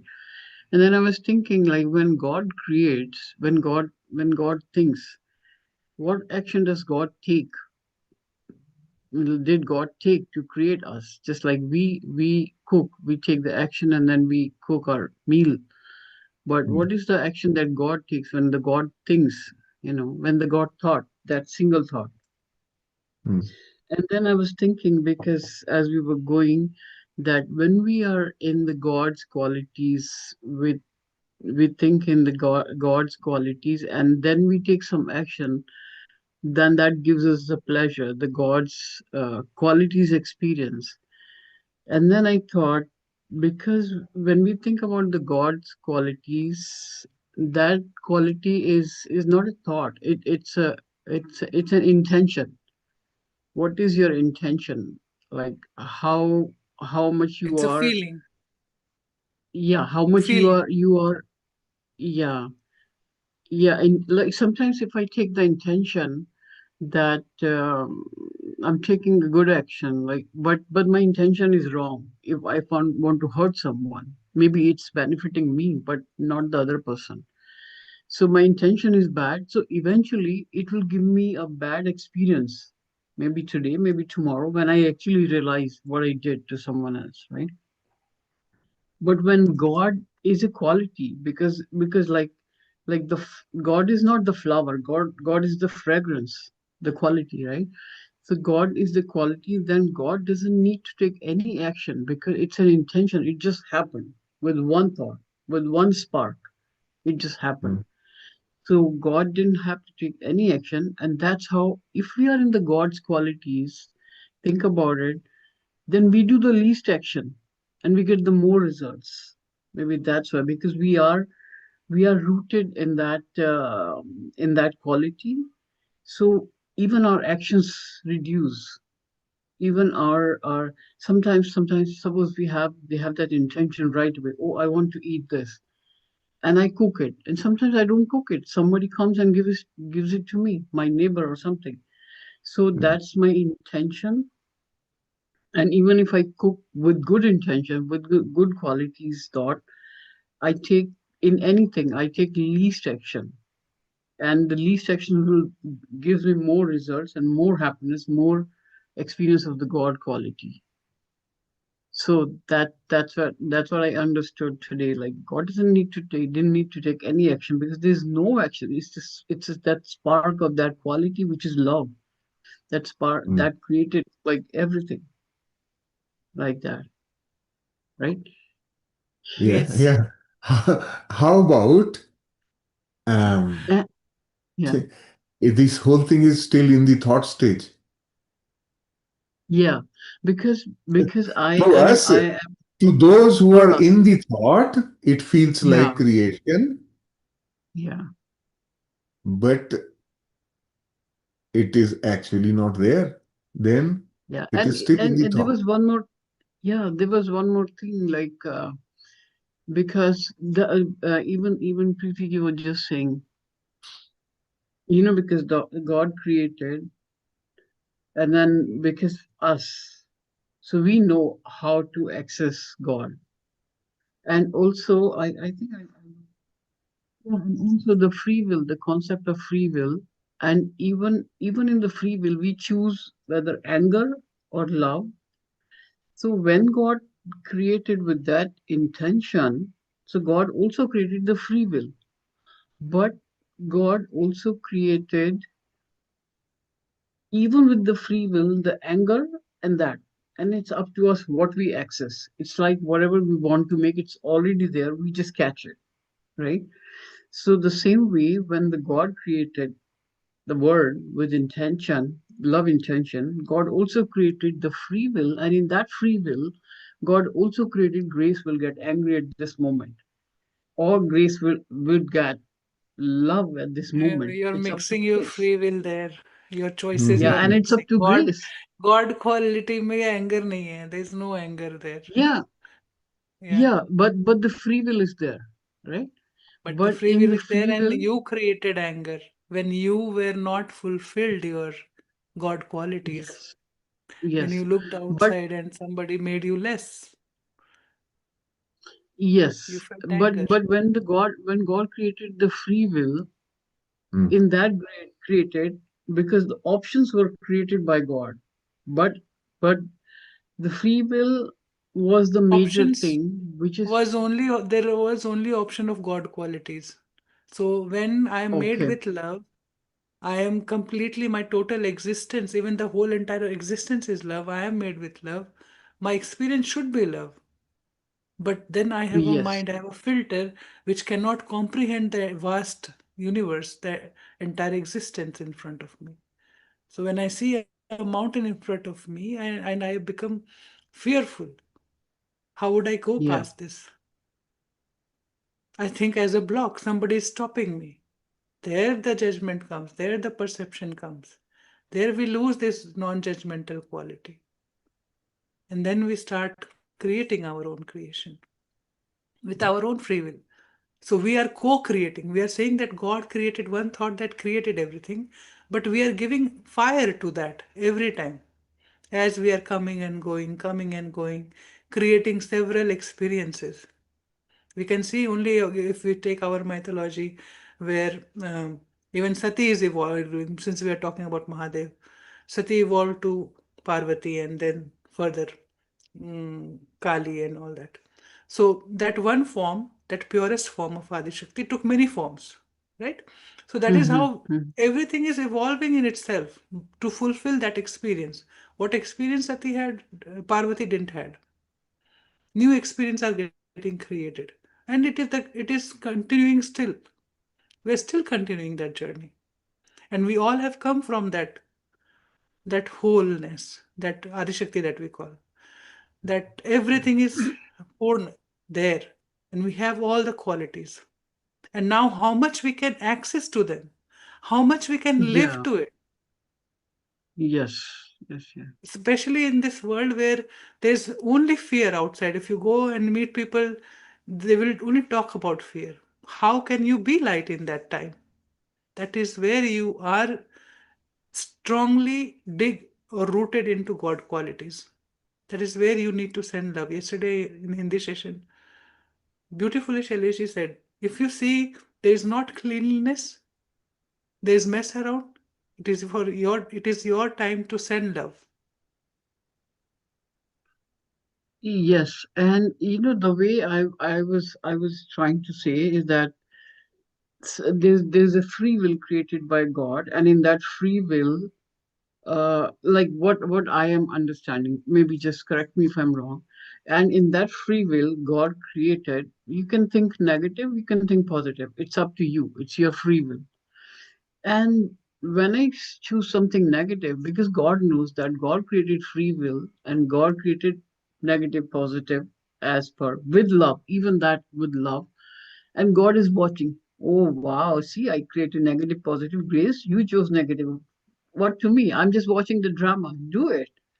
And when I do that, eventually, because even the anger was created with love, eventually when I become more wise, then I see, oh, even that anger, even that word was love, because of because and that is making me more wiser. The best qualities the God created, like the good side also, with the free will, choose that one now. Forget about the anger. So That like is your this. addition to that chapter, I would say. If you read it, it doesn't say that God created fear or anger. It said God made you Yeah. sovereign with free will. So it means you are created as co creator with free will. And it is your Yes. mind. The nature is not made beautiful or bad, but it has a quality. And that quality is of Purna, where everything is there. Mhm. So you Yes. can see it if you're seeing with the eyes of truth aligned with that nature, you will receive that. But if your Yeah. mind and for any reason it gets turmoil, shanti se hat jata hai, it will create another experience that we can say a fear in that moment. Yeah. And So and and that is even our that creation. What is saying that yes. you can choose or you can create a hell for yourself. You Yes. see struggle in your life that you have created. God didn't want. God का plan में एक ही plan था that you experience all the God qualities. With that, universe is made. With that, you are made. So ultimately, you should experience that. That is what the best He could do for us. But Mm-hmm. He also gave us free will to create. उसी से तो continuation चल रहा है. Think about this situation Yeah. when first time in the nature you are walking and you're praising a flower, how beautiful it is. You're coming and seeing every day. One day a goat comes and she eats the flower. Next day you become angry. Who did that? Yeah. That is my perception. Jabki that was the interconnected of nature where things were dependent on each other. But my Yeah. perception said, no, this is not correct. Who dare to do that in my garden? The Yeah. ownership came, that then anger came. So that is all developed and evolving. Still, we are adding to that Yes. experience. Yes. Yes. Yes. Yeah. I would want to add a little bit here so that we have clarity. The creation part is part of God's thought. Creation is done, finished.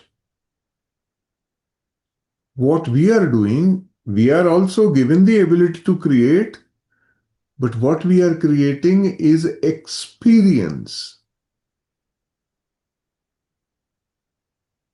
Our Mm-hmm. creation is a creation of experience. So, if Grace wants to experience anger, Grace can create it. God created Grace with all qualities, all abilities, and gave the free will. Now, Grace says, well, okay, I'm bored with being like God. I want to have different experience. So, Grace can create experience, but will not create an angry Grace separately. Understand? Grace can put on a different garment for some time, put on a different dress, and then remove the dress. Grace doesn't change. Grace remains the grace. Right? Okay. Now, yeah, you can decide to experience, create an experience. And to create experience, you can reorganize the creation available to you. Creation is done. You have the ability now, you have the free will to reorganize it, reshape it. Yes. Yes. Right? That's why I was thinking. Okay. Yeah. Hmm. You. So to create an experience ultimately. So your creation is the experience. That is the Okay. plan of God to Ah, have ah. you Okay. experience. So yeah.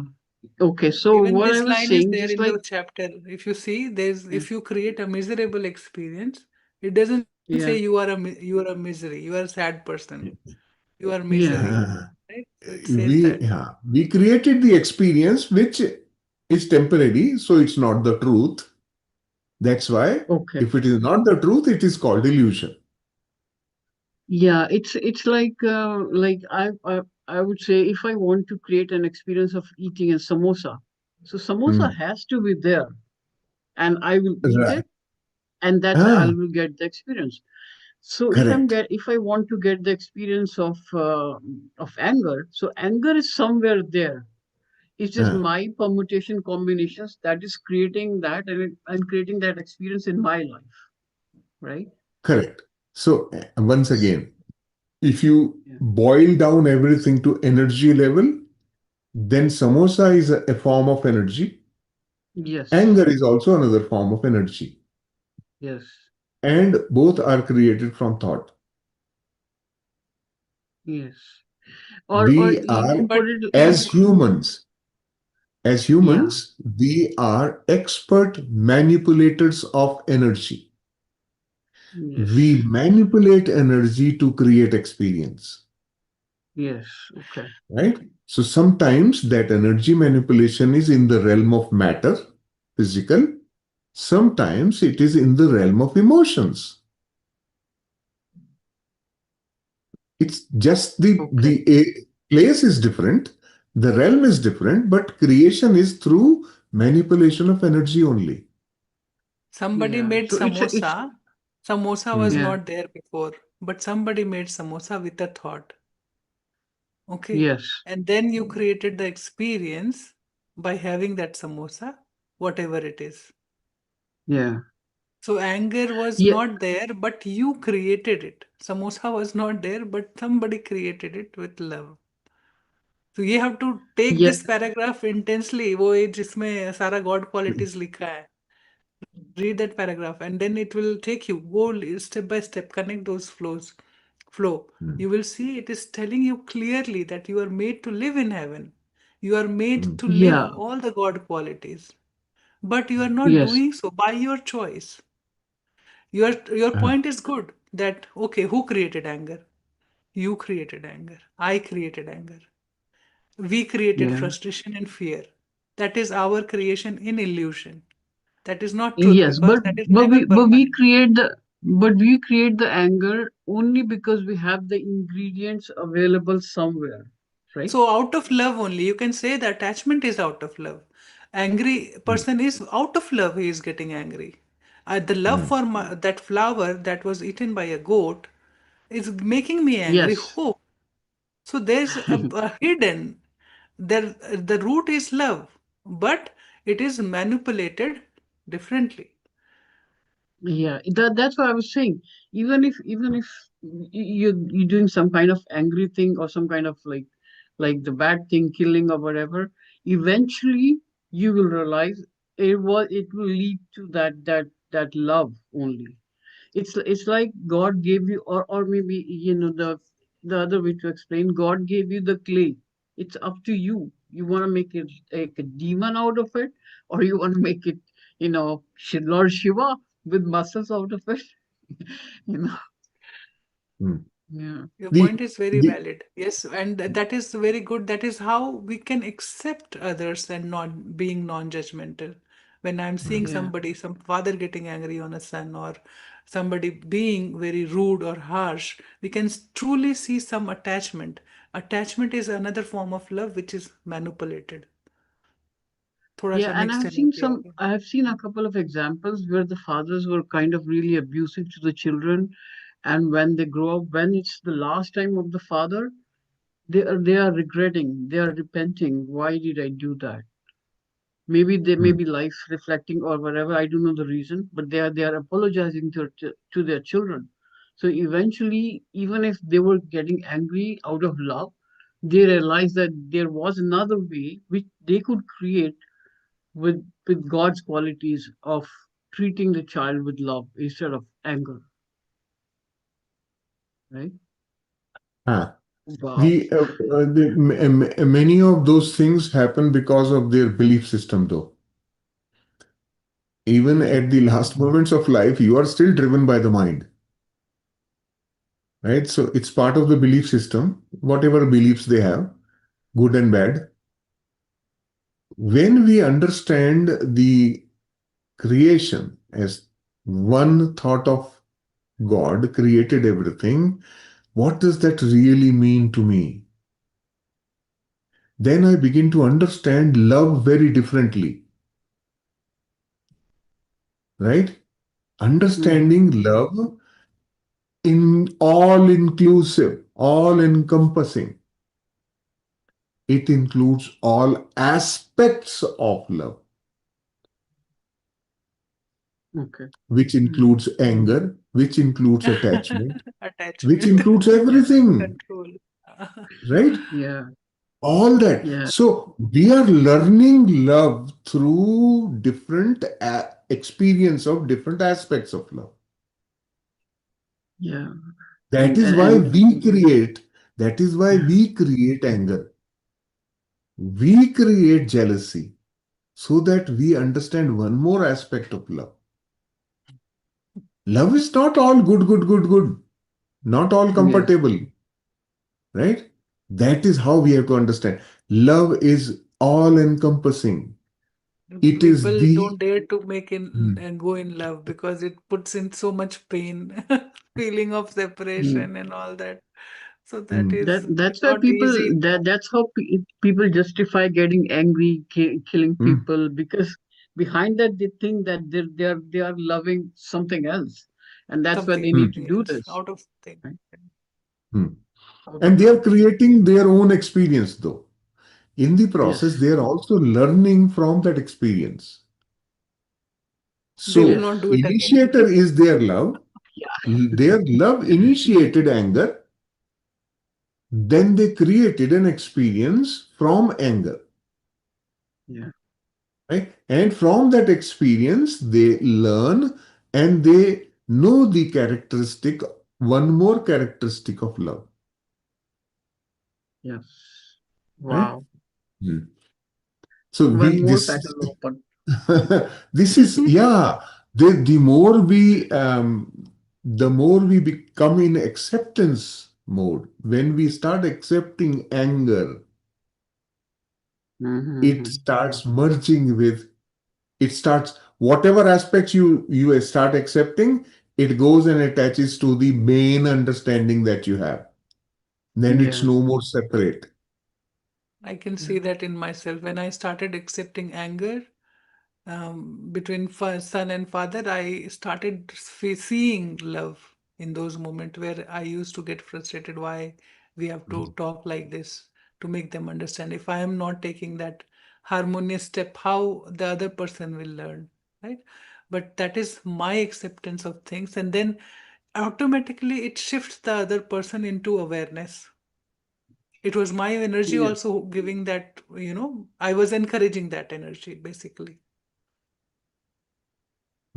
Yes. indirectly. So these are the very close understanding that we can see through life. These are really practical understanding that we can get through life. So Yes. good. Yeah. I'm And seeing that in you, that you are doing it second time. So you have that deeper understanding, and we can live it easily.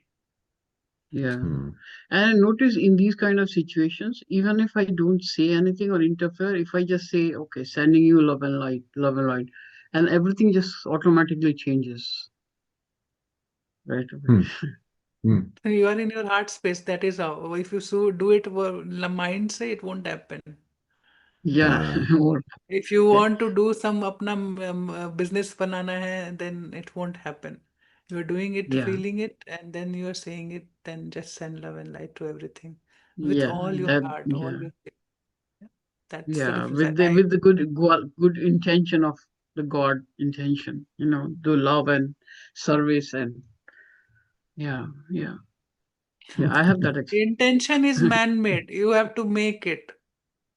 Hmm. Your Yeah. qualities No. are truth, Yeah. right? I You understand. Yeah. just be Yeah. aligned to that, and then no intention needed for that. Yeah. Okay. When Ah, you are in flow, it is just a flow. Yeah. good. Intention is also man-made. Thank Yeah. you. Thank you. Thank you. Very Thank good you. discussion we had. Ajay Thank ji you का so एक बार much. last question है. When one Hmm. justifies anger at the stage of your spiritual practice, What? how one will overcome it? Any emotion, when it is repeated, it becomes more strong. When one justifies anger, Hmm. Justifying anger जैसे is in Guru the का mind. गुस्सा होना, right? That I can read from this, that some guru is getting angry, right? So it is only for the benefit of the disciple. If you can Hmm. clarify more, Ajay ji, on your question. See, Yeah. yeah, And sometimes. when Okay, sorry. when Guru gets angry, the anger is made up, but it is the love. Like mother, when Hmm. mother is telling the child don't do it or slaps it, is because of the love. It's not because of Hmm. anger. Hmm. But when at the stage of my sadhana, if I just, sorry, Gracie, I'm not pointing fingers, I'm just discussing. Because Mm. if we justify it, what will happen in the next situation also, I will get angry. And the more and more we get angry, it becomes a part of my personality. Nature. Mhm. So you will see only justification that why you should get angry, because that fellow behaved like that, that situation was like that. because mind is very inventive. It will justify anything it does. It can justify. Yes, Mm. but I think So there is yeah. yeah. So what is the thing is that even that's what I was telling. Even the words we say why we are not telling a deaf now. We are saying is uh, impairment. We are saying because even the words. If I say I love idli, then what will happen? You will get attached to it. But you said, okay, I prefer. So what will happen? You are keeping a distance. If I get it, I'm happy. If I don't get it, I'm also happy. So even how you express, because the entire creation also came with the sound. Because sound creates the space where the creation takes place. So how you express it also it makes a lot of difference because that's an you will feel it with that that flavor, that rasa, which we saw that syrupy. Mm. Abs- You are absolutely correct. This is very, very important to understand. Many people say, well, I can't articulate as good as you do, right? I don't know the good words. I only know this. This is exactly what is being clarified right now. That I do not know the right words is your block. Correct. You have Absolutely. created that. Your expression always includes the words which you really intend. Those are the words that are sitting in you, right? Mhm. That's why they come out when you say something. They actually convey the real meaning which is coming from your intention Not inside. only Shailaji, it comes out, it affects the other person, like the child. Ah, We ah, always say, ah. hey, Mm, you are not good enough. mm. We don't Yeah, realize it. You couldn't do it. So what happens then? He or she takes it that this is my impairment. This is what correct. my strength is not there. Yes. So instead of saying that, hey, you can do it. I'm very happy with you and all, but Mm. because this is how we have been treated earlier. Yeah. This is a Correct. mindset. So our children come with an emotional block. Mm, Can I tell you one thing in your mm, sharing? What I heard. mm. Sorry. You are afraid of love, and you are really afraid of love, and that is why Sunanda ji has never told you that she loves you. And that's what I said. I will prove it how. Instead of Yes, saying that please. I love idli, I would say I prefer idli. You make a choice there. Uh, And you remember that you will be drenched in love with Unified. No, no, no, no, no. No, what I'm saying, when I'm trying to overcome my shortcomings, that is the stage. The other time it will flow in. Because what will flow is my my likes and dislikes, my understanding of things, it will flow. Because if I make a choice, okay, this is there, then what will happen when I go for like Shailaji invites me, so I go there and Shailaji serves me tea. So I will have a mental block immediately. From that perspective, I'm talking about because my or I say somebody, I am so angry, I'm not going to forget in the next 14 generations. So who is going to suffer? It's a very innocuous statement. It's not that 14 generations I am going to remember it, but the intensity, the emotions I put behind those words, they bind me. That's what my point is. That is coming from your subconscious. You cannot control it. Just the way that lady said, I want to go to the highest floor. She Oh, yeah. remembers the highest floor, not the conscious number, the 7. and we are practicing 7. So there is an example why it has come Seventh, through yeah. you. And you also Seventh, said that I love idli. Instead, I say I prefer idli because I don't want to get attached to idli. Yes, So yes, that is the yes, fear hidden, right? So yeah, there's a block. You make a note yeah. of it, and then you will receive one dish. Nandaji is dancing, coming. And Okay. yes, and when you said that, I was also thinking, why can't I say I love Italy? If I get it, that's fine. I will enjoy. If I don't get it, that's fine. But it That's doesn't mean that also I don't fine. even say it. I can Yes, No, say what it. yes. I love happens? Italy. I love everything. No, what happens? It's also very tricky in the sense You're because saying I've that told something, I'm by justifying repeating it, it not becomes that, a because pattern. this, you know, like when you repeat something, you know, in Vedanta it's called samskara. You will repeat it, and then not only that, it goes to your next life, comes as your Then vasana. Sunanda will say, she will say कि next time may you become wife and I become husband. So no repetition. That's what And even if is and you know, driving his even game. if you say, yeah, even if you say I love Italy, doesn't mean that you are getting too much attached to it. Maybe you're saying it, but inside you, you are so, like, leveled. You're so shant inside No, you no, that no, you're no. saying you love Grace ji, Italy. you are going to the higher stage. You are thinking this will happen. No, no, no. Because now the action is now. So you are saying if I go, this will my understanding will change. That is one issue. That is explanation. But when I do the action, action is always in the present. It is never in the past, never in the future. So thinking that when I do this, I will have,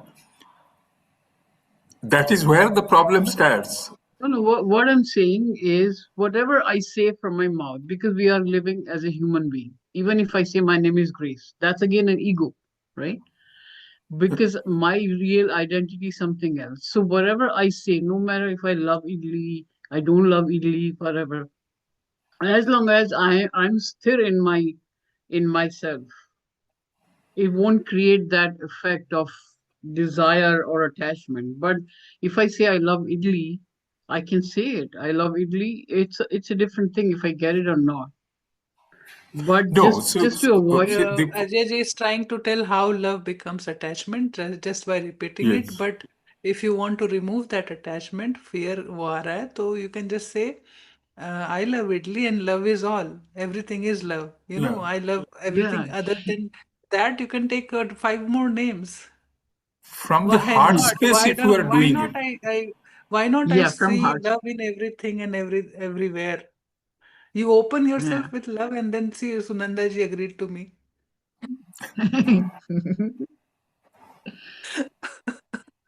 Thank you. Thank you. It's okay because the So way of बहुत ही looking at subtle है, you know, especially for males also, love is not so easy to take it because बहुत सारा perception past many blocks will come and वो पता भी नहीं चलता कि it's a block. I am rejecting love simply because I think I will get attached. ये है. so Thank you, Sunanda ji. Mm.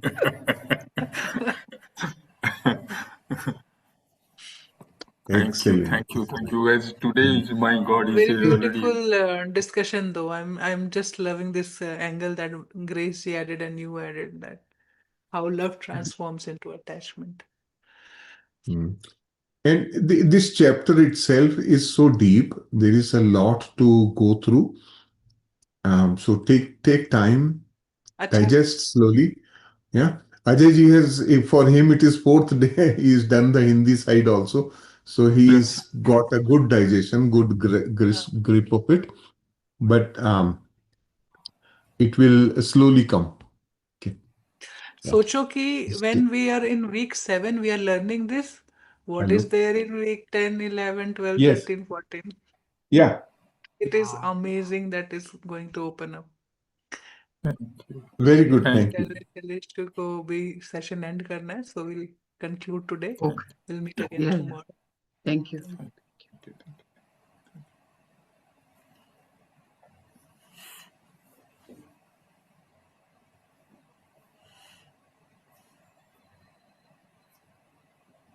Sorry, I have a repair guy coming.